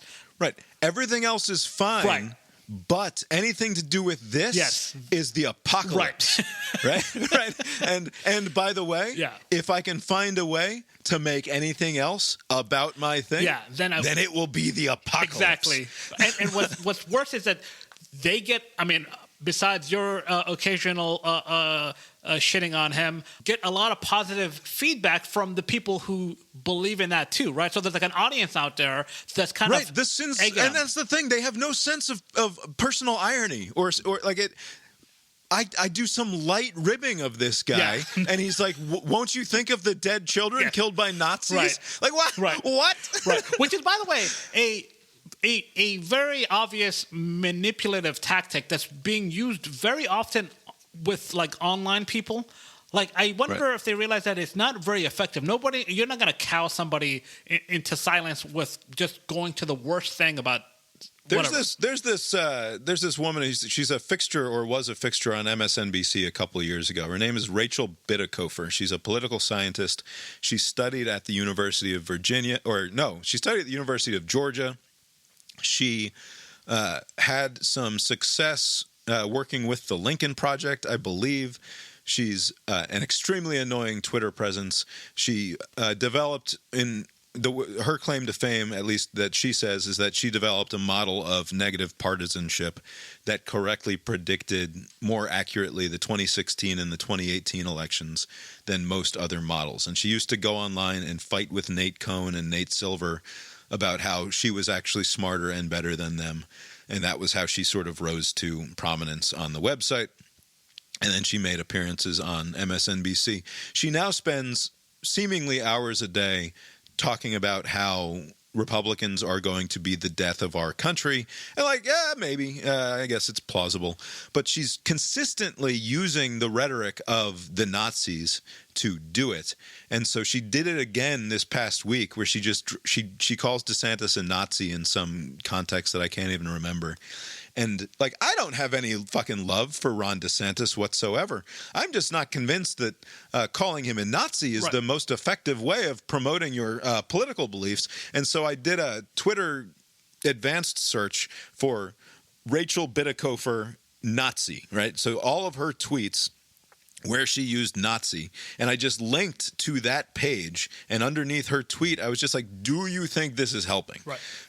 Because it's hundreds of tweets over the last few years of her just talking about how Republicans are Nazis. Right. And like, there are ones where it's like sort of plausible, like, oh, Charlottesville, okay, I can sort of see that, there's a little neo-Nazi shit going on there. And then there's ones where it's like Mike Pence is a Nazi. Like, what? Like, what are you talking about? I'm not sure that this is having the impact that you want it to have. Right. Anyway. Yeah. But I mean that's true. But again, it's to a audience that this is communicated to. You're not it. Obviously, I'm not it. To her credit, she didn't block me or anything, so I guess I need to continue poking her until she finally fucking blocks me. I will say, and I could be wrong on this, I don't do a lot of interacting online. I don't know, it was many years ago that I just stopped, because one thing I realized is, my question is like, okay, if somebody is like this person, if I was trying to like raise awareness, like, hey, have you noticed you're kind of like just labeling everybody a Nazi? Like, isn't that a little weird? I figured out that people are usually not in a place to accept criticism in that format.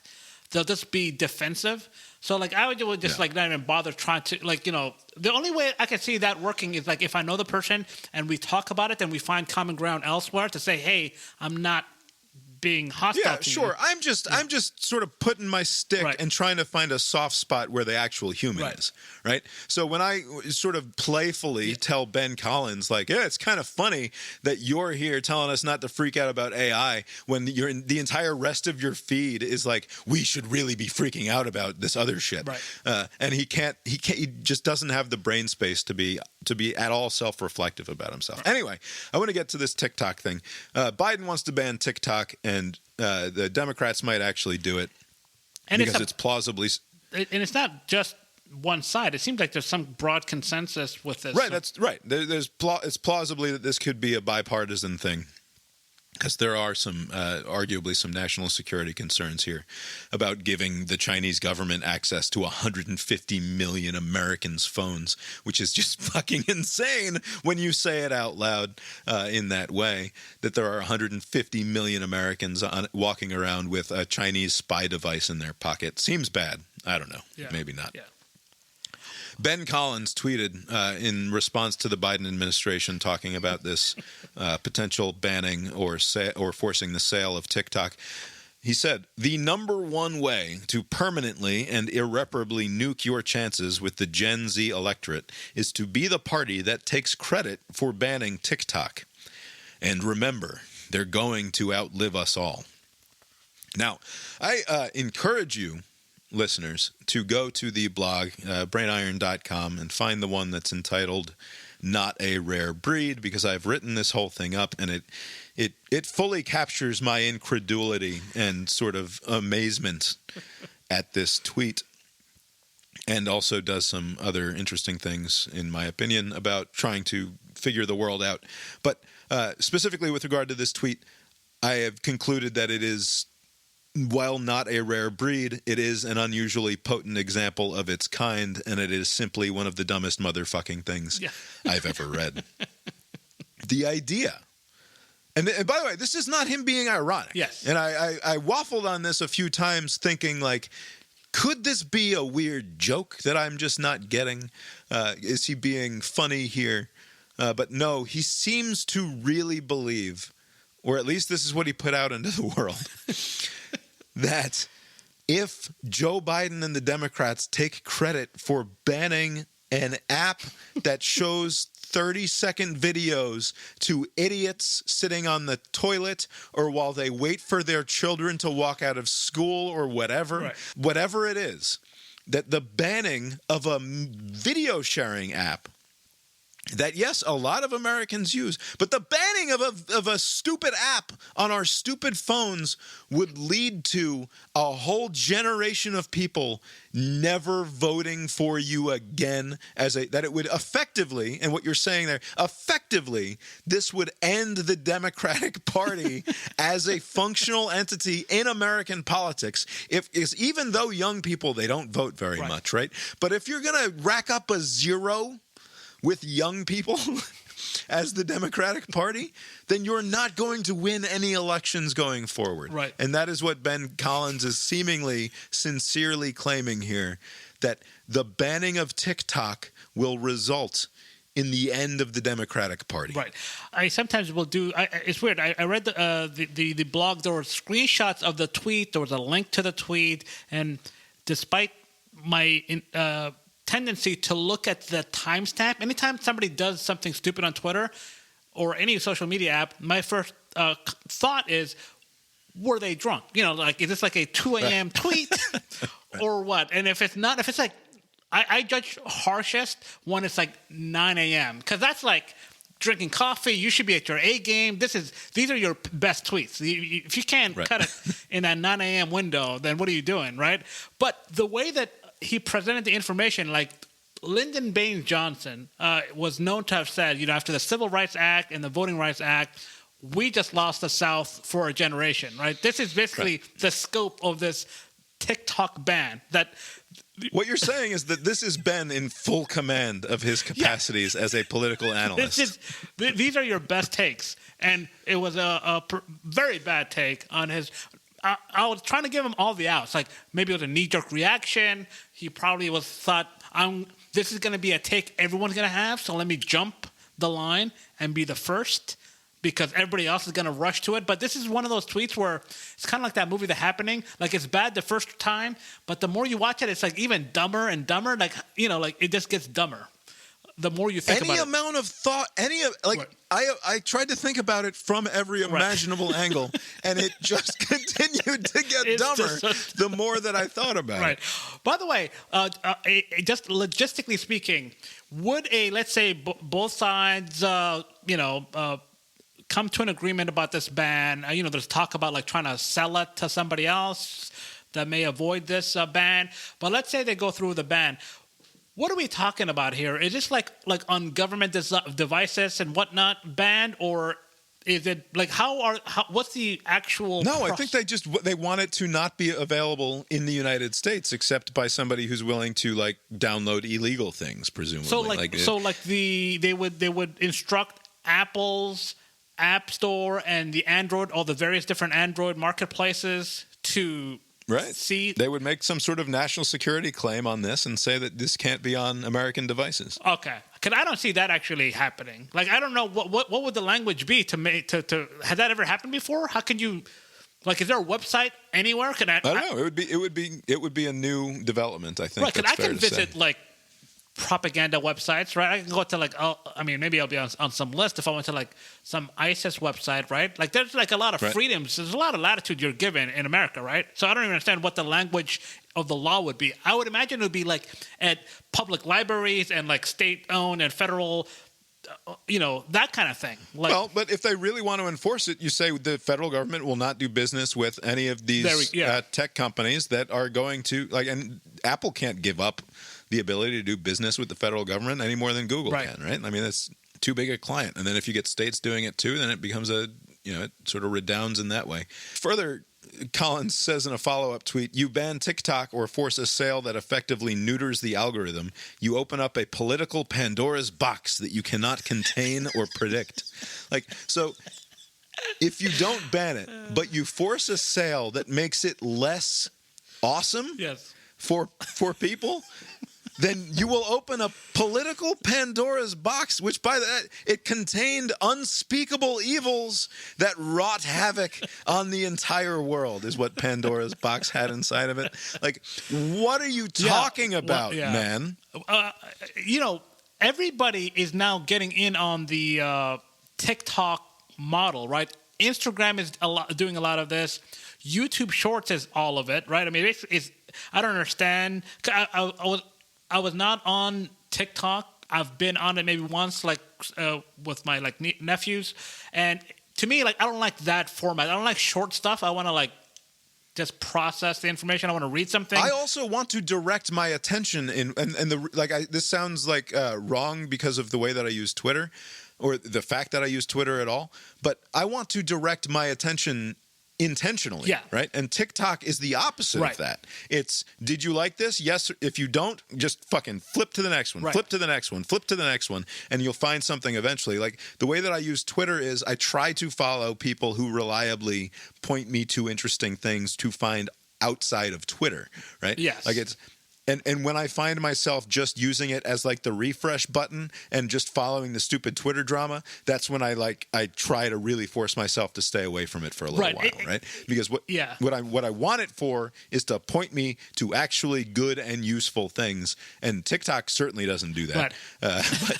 But Twitter at its best certainly can. Right. But this this model that's proven very successful. Other platforms are copying it. Like I said, YouTube Shorts is like the closest thing where it's basically TikTok but YouTube, right? Right, and by the way, I don't even like that. Like, it's terrible. All the functionality of regular YouTube is gone. Like, how is this an improvement? Right. I don't get it. It's made worse. But like, even Netflix is getting in on the game. I was yesterday just browsing. I was trying to find something to watch, and they have a like TikTok-ish type thing where all of their like their stand-up specials and other just like whatever will be shown to you in like 30-second clips. And I haven't seen that. You just scroll up. It's literally trying to model after that. So the point is, to this Ben Collins, is it? Yep. If anything were to happen to TikTok, life will go on. The kids will not hold a grudge against one political party, and they'll just move on to the next app that will do similar things to where they can mindlessly You scroll mentioned it in a text. How awesome was Vine? Yeah. Vine was fucking amazing, right? And you know what? Yeah. It went away. Right. And it doesn't fucking matter at all.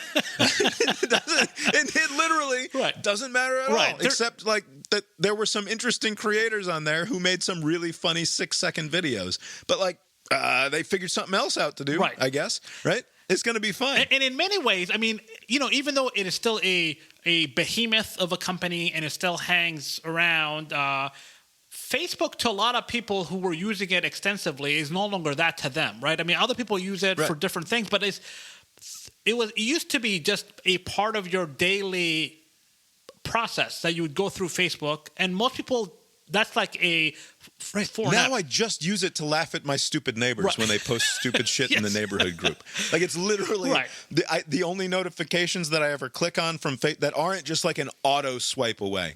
Like, absolutely not. I love my aunt. You're not going to get me to click on a notification that says that my aunt posted an update. 0% chance. We're not doing that anymore. That's not how I use this thing. But if it's like this neighbor who usually says wild shit just posted in the neighborhood Facebook group, then I'll click on that. Yeah, absolutely.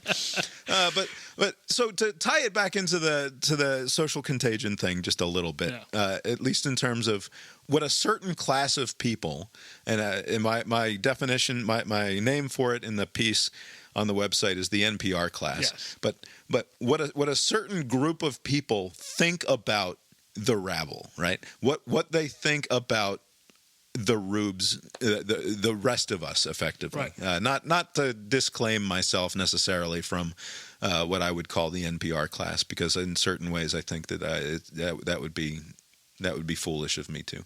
But how can you understand what Ben Collins is saying here, if what he's saying he actually believes, without factoring in how stupid he thinks Gen Z is, right? Like, you have to, in order for a whole generation to unite around the destruction of a political party that they would agree with something like 60% of the time, right? So like, because the Democrat demographics point towards a more youthful group usually, right? So the majority of Gen Z at this point, we would probably associate more with the Democrats than we would the Republicans. But Ben Collins believes further that they're so damaged and so stupid that they would forego all ideological or moral or other political concerns just because the assholes in the Democratic Party decided that they weren't allowed to play with their favorite fucking thumb game on the phones anymore. How infantile and idiotic and grudge-holding and what stupid little animals he must believe people who aren't him are. Right? It's the only rational explanation is that he just fucking maybe he doesn't despise them, but he thinks of them as just complete fucking morons who could be manipulated in such a way. He must have, being generous, a very low opinion of that generation. What's interesting is that he's trying to liken it to something that, like maybe the millennials could appreciate, where he said, this should be like MTV, canceling MTV times 10,000. Like, nobody would give a fuck if you did anything to MTV. What are you talking about? If MTV had gone away because Tipper Gore and George H.W. Bush like came together in a moment of cross-partisan like whatever, and like the Mother's Research or the Family Research Council or whatever like succeeded, and like Dee Snider in an alternate history where Dee Snider and Frank Zappa don't give their moving testimony before Congress, and instead they ban music television from cable systems, it wouldn't fucking matter. A couple of years later, there'd be The Box or whatever the fuck that thing was, and we'd be back to normal. Like, nobody would fucking care. What are you talking about? I mean, even when actually something did happen, like, remember when the tit popped out at the Super Bowl with Janet Jackson, and they're like, okay, no more young acts. Like, we'll just do old geezers for a while, keep it safe. Like, that ratings didn't go anywhere. People just were, whatever, I'll listen to Prince then. Like, it doesn't, like, people are just like, I'll just go with whatever you're telling me. Like, it doesn't matter. And for him to think it does, it's a bit odd. And what does it say about our entire system of government if his hypothesis is correct? Right. Like, how could we go on for even one more day in a situation where our entire system of government hinges on whether or not the people get their video sharing app delivered to them without interference from one political party or another? That if people were so easily manipulated and so easily turned off from all other considerations, then the experiment would be over. And maybe it is over for all I fucking know. Maybe Ben Collins is right. No. Maybe people really are that stupid, though I have my doubts. Things are mostly fine. The one question I would like to have answered is, so Trump tried to make a go of it to try to ban it a couple of years ago. Now the Biden White House seems to be on the same page. You have people on both sides pushing the same thing. Is there information that's not shared with the public out there about TikTok that would change a calculation? Because right now, I'm thinking, okay, I can see the argument that, this company, ByteDance, they're connected to the Chinese government, and if they want information, they can get it from the company. There's no disconnect. But wouldn't there have to be more than just that? Because, what information are they getting from TikTok that is so threatening to national security? Like, there's something that's missing in the equation. Like, I kind of get the problem, but I don't know why it's such a big problem. Yeah, I don't know. The Chinese, I think it's one thing for the NSA to know everything that's going on your phone, and it's another thing for the Chinese government too. Right, but what's interesting is, like Apple, one of their big pushes the last few years has been privacy, right? Like Google and Facebook in particular has struggled, or at least they're blaming the privacy protections of iPhones with their lack of ability to kind of target the user with the right ads or whatever, right? Right. I also think it's worth pointing out in that same vein that the promise of all of this data gathering in terms of like what it's going to deliver, both in terms of companies, it having any utility for them in terms of making money, and also on the consumer end in terms of making our lives markedly better by direct advertising and various other ways. When we send over all of this data, is supposed to make our lives better in meaningful ways. Like, I don't think we've seen it yet. So maybe the concern is just TikTok has all of this data. It's not clear yet how exactly it can be utilized in ways that could be socially deranging or politically deranging, and we're worried that it might someday. Right. Again, that's a promise that I don't think has been fulfilled on either side, either on the sort of dystopic end of things in terms of the concerns about privacy, nor on the sort of promise, the thing that we're supposed to be getting for all of the shit that we're giving up. And for all we know, just like most social media apps, no matter how big they are, they don't have the staying power because by the time the Calvins of the world become like high school age, it'll be another app. Like TikTok will not be cool in 6 years, right? It won't be cool in 6 months. Right, yeah, so it's like the fact that 150 million people are on it, and like you as a 40-year-old man were sitting there with your nephews dicking around on it for a few minutes means that it won't be cool in 15 fucking minutes, right? The fact that as soon as the olds take over, that's the end of it, and there will be something else, and we're just too collectively too sort of blind to know what the next cool thing is. Anyway, you've been listening to Cast Iron Brains, a podcast with Bob and Abe. Head on over to brainiron.com, castironbrains.com to find the show, a show note, and of course the blog that I've been maybe not keeping up with as quite as voluminously as I had hoped to, but I've gotten out 3 or 4 posts a week since I made my claim that I was restarting the blog, so I'm feeling pretty good about that. Yeah, that still counts. And there's some good posts there this week, including, of course, the Ben Collins thing. I did some complaining about what I found in my flower bed this weekend with the delivery of the New York Times, and also a lengthy piece about the goings-on at Wellesley College. And your boy Jamel Bowie's week column. Yeah, what a shitty column from Jamel. Again. He's usually... It's you have to crank out a fixed number, right? Maybe you just run out of steam, you know? He's like at the Whole Foods in Charlottesville or wherever the fuck he lives, and he's like, I got nothing. Go to ChatGPT, talk it up, publish. Check that out, brainiron.com. Good stuff there. Opening and closing themes of the show were composed by Mark Gillig. Abe, did you make it to the movies this week? I did. I went to 2 movies last week. One was a probably never heard of... Actually, I want to know what the count of, because this has been a trend in 2023. The movie's called Inside. That's it. Inside. Right? There's been like 6 or 7 movies where it's just one word, plane, and Marlowe, and Megan. Right. And so I have heard, all I know about Inside is that it is not the Bo Burnham thing from a year ago. Because I saw Inside pop up in my Google News feed or maybe somewhere on Twitter. I did not pursue it any further except to discover that they were not that there is some movie and it is not the Bo Burnham thing. So this is it's with Willem Dafoe. Basically, that's why I know about it.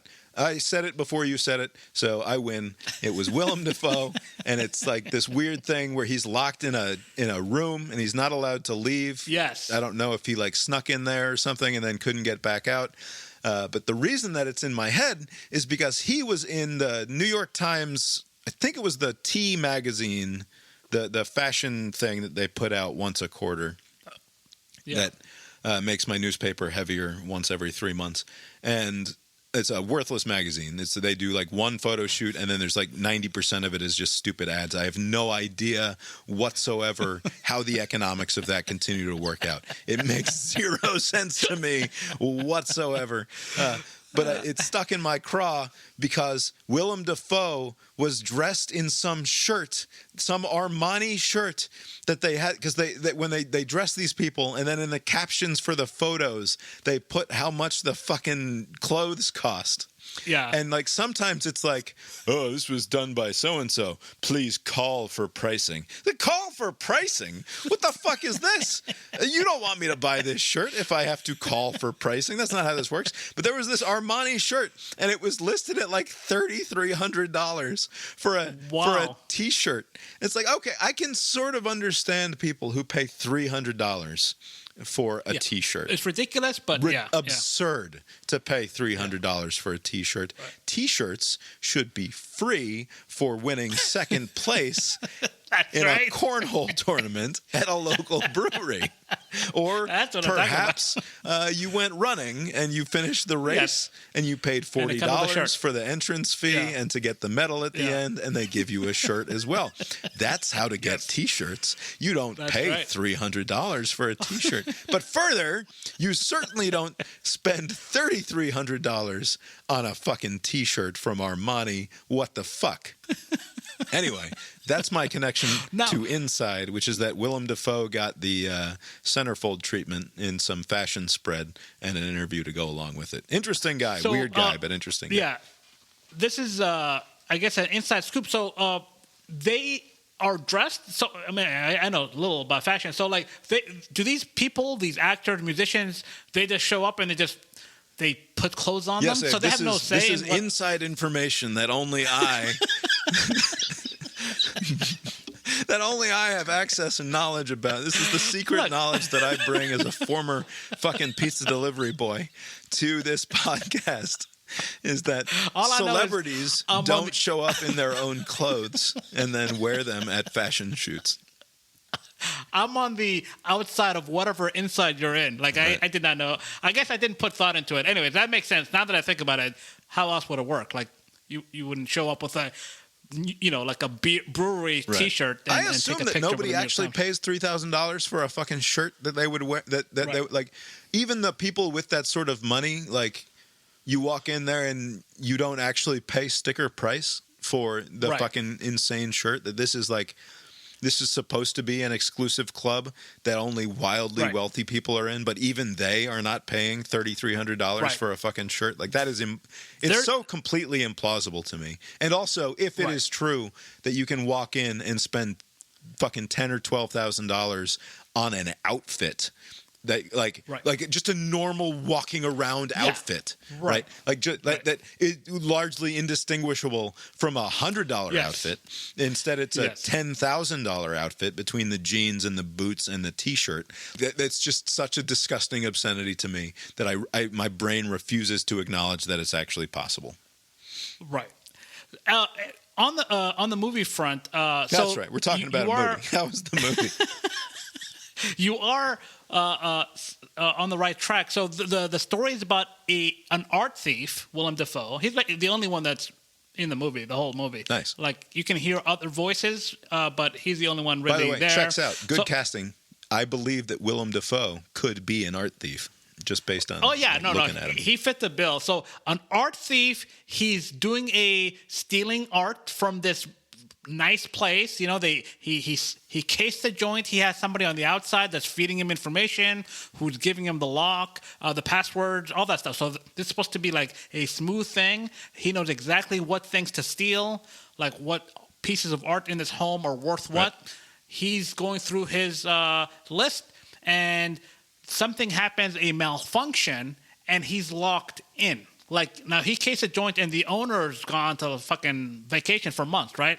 And something happened to where it locked them in, but it didn't alert the authorities. So, like, no one knows anything's going on. So he eats all the food. And, these new fucking places, everything's electronic and things turn off. So, like, the water stops coming. It's one of those very new places where the technology turns against you if something goes south. It's not like you can turn something on. Anyways, the whole movie is just him trying to survive this. He eventually does not survive it because no one ever came. Like, he just died in there. He started drawing something or whatever. Does he get the full Tom Hanks in the Castaway movie sort of treatment where he, like, wastes away as we go? He wastes away, but, like, he's actually, like, an artist himself. So, like, he starts painting, like, in his fucking delusional whatever. Like, he's, like, out of he's, food. Like, losing his mind, Yeah, he's losing his mind and eventually he dies or whatever. Anyways. Spoilers. Pleasant enough movie. The second movie, Shazam 2. Do we like Inside? Is it? Yes. Okay. Great movie. So we'll check it out when it comes to streaming. A solid movie. Excellent. On the other side. By the way, quickly before we move on to the DC pile of shit that you're going to tell me about here, another art thief movie worth watching, Seeking Out. I don't know where it's streaming. The Thomas Crown Affair, the remake with Pierce Brosnan and Rene Russo. Fucking awesome movie. Yeah, it's been a while since I watched it, but I do remember that being good. Inside. I don't know why. I feel like it's going to go to Showtime, and I'm not going to be able to watch it. Just the description of the movie, the name of the movie has a vibe that says this one's going to Showtime, and you won't get to watch it. And then it will go to fucking Paramount Plus, and you definitely won't get to watch it. So when I say I will look forward to seeing it on streaming, for some reason, I just have this weird feeling. I have no knowledge or understanding of the different studio relationships here, or if this has already been sold to anybody. This one feels like a Showtime movie. I think you may be right. What is that? Why can we tell? How do we know? What is that? Yeah, that's a good question. I'm not sure. Anyway, all right. So tell me about Shazam 2. So I think I'm up to, I'm going to easily hit 70 movies this year. I'm like well on pace to hit like 75, but 70 was a goal. I'm like 18 movies in March. And good. This is so far All of the movies. All of the movies, but this is comfortably the worst movie of this early slate of movies. Wow. It is so bad. Now, I have my metric. I knew this was going to bomb in the theaters, in the box office, and it did. Like, it barely did 30 million. I don't know what you're talking about, Abe. The number one movie in America. It crashed and burned. It's going to do a lot worse next week. My theater, this is Friday. I know this is an indictment on me. I'm watching Shazam on Friday afternoon, but the theater was like 20 people full, maybe. Like, it was embarrassingly empty for a first so I never saw movie. the first Shazam movie. My vague memory of it was that it was surprisingly well received. Yes, Shazam 1 worked. And basically it stars Kurt Warner as Shazam, right? Like, he is the guy playing the Shazam character. The problem, the whole movie was just dog shit, the whole movie, right? You have Lucy Liu just hamming it up, Helen Mirren hamming it up. Everybody this is quite a cast. Helen Mirren's great. Dog shit script. The story is stupid. Everything about it is stupid. So but if you're Helen Mirren, right, a widely respected actress, right, one of the finest actresses of her generation, a very good actress. I won't say gross things about Helen Mirren in any sort of way that would make me seem like a gross person. You already have. I have not. I'm saying I'm not going to say anything. Nor do I have any impure thoughts about.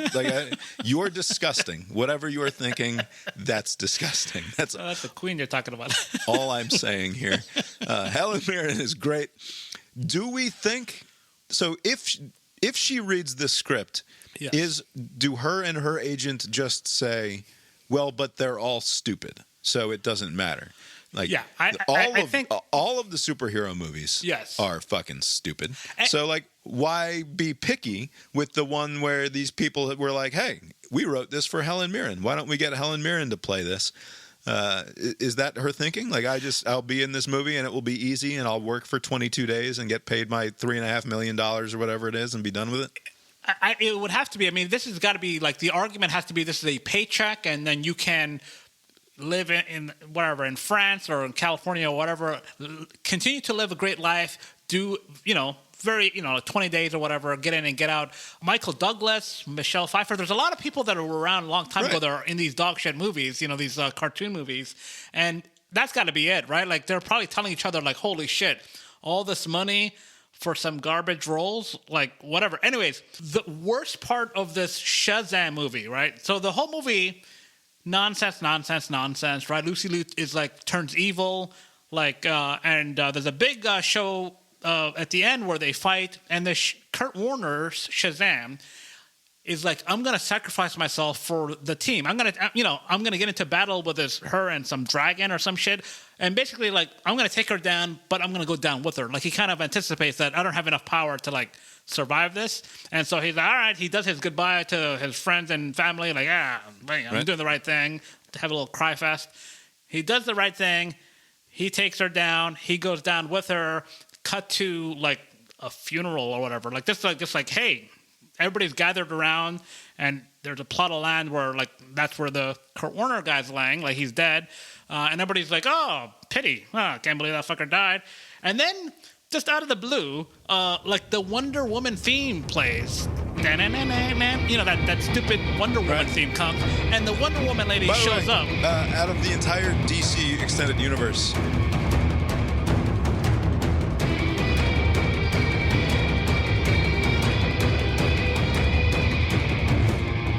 maybe the only identifiable piece of music that is like that calls up anything for me. Right. So you said it's stupid, but it was actually a very effective piece of music. That Wonder Woman thing. The music was great. The reveal is whatever. But, like, what pissed me off, the one I have many criticisms with these DC and Marvel movies. Right. But one of them is that there are, especially during this multiverse era that we're in, there are zero stakes. Like, nothing matters. Nobody dies. This has been my complaint for years, including one of the first items ever posted to brainiron.com is the absolute dog shit stakes involved in any of these fucking things. And so after watching like 90 minutes, 100 minutes of dog shit, I was like, at least this movie is going to end with some stakes. At least this fucking character is dead, and I don't know what they're going to do with it. You know, this movie wasn't going to do well, so this could have been the end. Everybody would have been happy. That's what they should do. Now that it's bombed, they should go back and keep the ending where he's just dead. And it works out because there's no reason to make Shazam 3 now. Whatever bullshit they pulled off to resurrect him with Wonder Woman. Right, but she literally shows up. Everybody's like, oh, shit, there's Wonder Woman. And she presses a button, and the fucking Kurt Warner guy, like Undertaker style, pierces through the sand, and he comes to. He's like, oh, what the fuck? I'm back. The end. Happy ever after. I was like, what? I was just sitting there. I'm like, what the fuck? Like, you can't even do this. Like, you can't do the simple thing and just let a character die. And they have to be doing some sort of IP protection thing, right? Like, this is a known quantity. We may need him for like some sort of thing in a future thing. Except that the lack of stakes, like they should be able to play into the fact that they can just pretend it's in a different universe, right? In some parallel bullshit, everything everywhere kind of thing. Where like, okay, it's just a new bubble, and we have a new bubble, and it's fine. And we have the he didn't actually die in this bubble, so he's back, and it's fine. Right. Like, you have that ability to do that. Why not incorporate that into these stories and tell interesting other stories where fucking Superman dies or Superman is evil or something along those lines? Anything. Just absolute dog shit. Hopefully, all early signs are pointing to looking ahead. After a pretty mediocre John Wick 3, all the reviews coming in for John Wick 4 is that this is the best of the bunch of the John Wicks. Like, it is, like, supposed to be really good, and that's what I'm going to watch this upcoming week. I maintain John Wick 1 is, like, one of my favorite movies of the last couple of decades, probably. Oh, it was awesome, yeah. As far as action movies go. Did you like 3? I didn't get there yet. Because 3 kind of was pretty weak. I put John Wick up there with Mad Max Fury Road on my list of, like, just the most awesome straight action movies of the last 15 or 20 years. No, I agree, yeah. But apparently this is better than that. I don't think it will be, but at least it'll be better than John Wick 3. But anything is that this week? Is that what you'll see? Yeah, this upcoming week. Yeah. All right, good. Yeah. You can tell me about it next week when I've got fucking COVID and I'm sitting here all miserable and shit. Let's see here. What did I watch? Like I said, Lori's been gone all week, which has been a bummer. But we're also lucky to have this as an option to isolate and hopefully not get the virus ourselves. I just watched a bunch of World Baseball Classic stuff and also some basketball. And I watched one episode of a show on Amazon Prime from Donald Glover called Swarm. Have you seen this advertised at all? Is it recent release? As far as I know, it's like brand new. I don't know. I didn't know anything about it. I just saw that it existed when I was flipping around and that it was Donald Glover. And I decided to watch the first episode because it was only like 30 or 40 minutes long, which is a good length of time to involve oneself with a television show, in my opinion. Is it like a one episode a week kind of thing, or? I don't know. I don't even know if this is how much I invested myself in this TV show. Was I just clicked play and then I watched it and then I turned the television off when it was over, and that is my full exposure to it was so liberating and freeing. Yeah. It's like maybe I'll go back into the app and I'll watch another episode someday. I don't know even if it is episodic in nature because not to spoil anything, but in the first episode we've already killed off two of our seemingly main characters and also had our other main character be a murderer. I'm not going to specify in what direction any of that happens so as not to further spoil anything. But it's Donald Glover, so it's sort of interesting and bizarre in the way that the things that he does are that way. It's not really made for me, I think it's safe to say, as a 40-year-old white guy. But maybe it's not safe to say that. Glover's an interesting guy. But it's about 20-something-year-old black girls who are sisters who are obsessed, or in their youth were obsessed with a pop star and interacted with the fandom online in what was called the Swarm, in much the same way that you would think of like the Beehive or being a Swiftie or something along those lines. I'm not sure if this is episodic and that it will tell different stories about different people, all related to this swarm thing, or if, in fact, it will stick with the main character as introduced. But it was good. It was a fun and compelling half an hour, 40 minutes of television or whatever. So real quick, I did watch a movie at home, The Boston Strangler. It had Keira Knightley and Carrie Coon from The Leftovers. The movie is fine. It's just a movie. It's just from the reporter's perspective, But what I didn't know, and I maybe I still don't know it, but it was based on a true story, was that there was a Boston Strangler, right, who was going around strangling women to death, right? And then getting away with it for a while. And then it made the papers, and the cops were incompetent, and they couldn't catch him, and the body count kept going up and up and up. And what they said at the end, at the end of the movie, they'll say blah, blah, blah, whatever.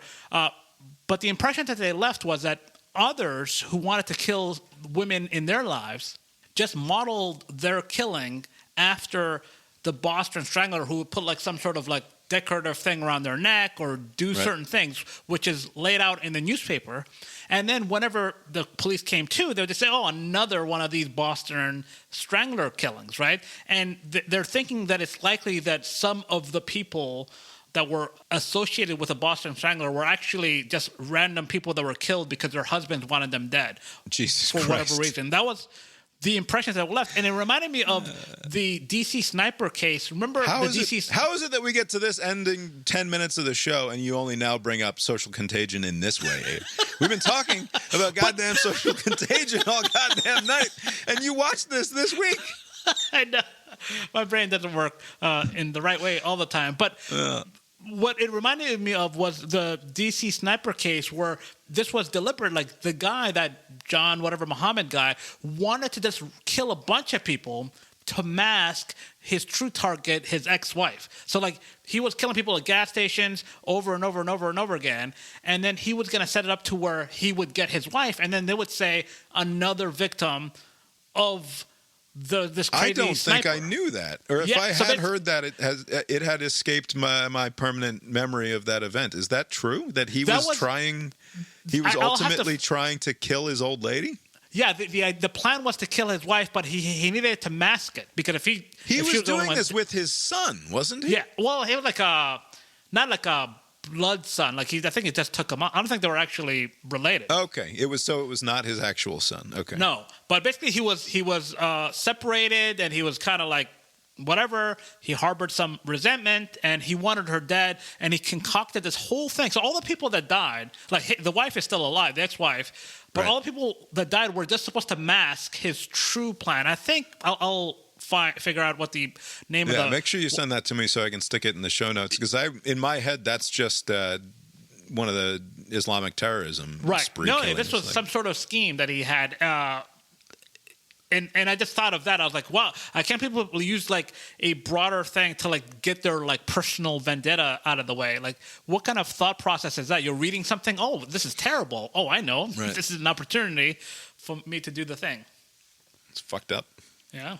Well, it's too bad Lori's not here because she lived through that whole thing. She was in the area when the Lori missed the shirtless guy talk and the DC sniper talk. That's right. You got anything else for us tonight, Abe? Nope. I guess that's all we've got for tonight. Then we will talk to you next time. Later. If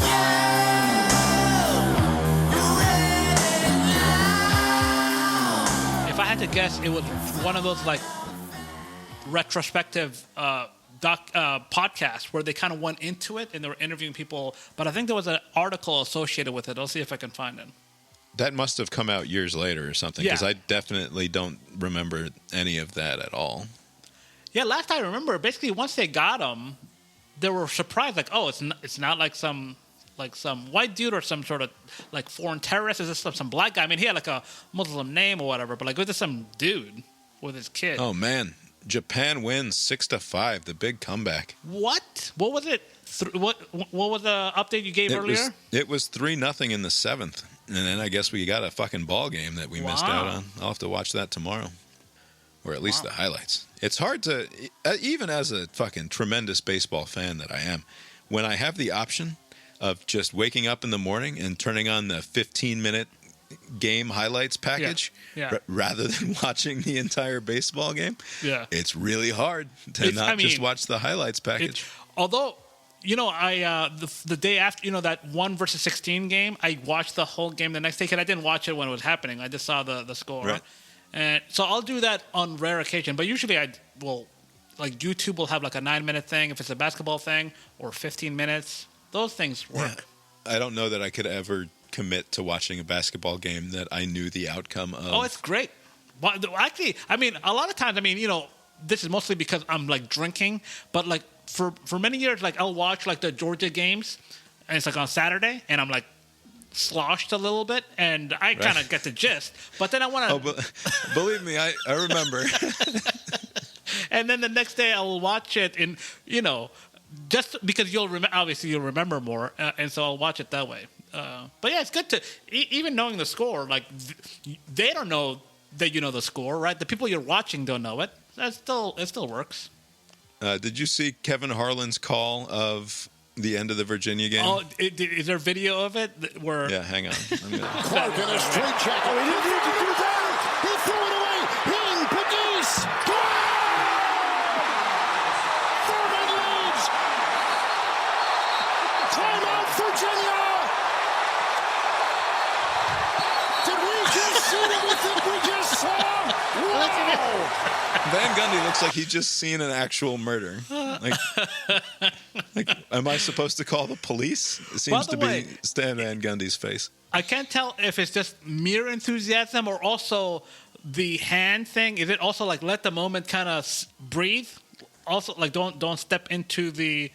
It sure looks like he's telling Van Gundy to shut the fuck up. Yeah, there. like don't like, oh my god, I can't. Like just let the moment kind of breathe for a second, which is pretty smart on his part. He's great. Kevin Harlan is excellent at his job.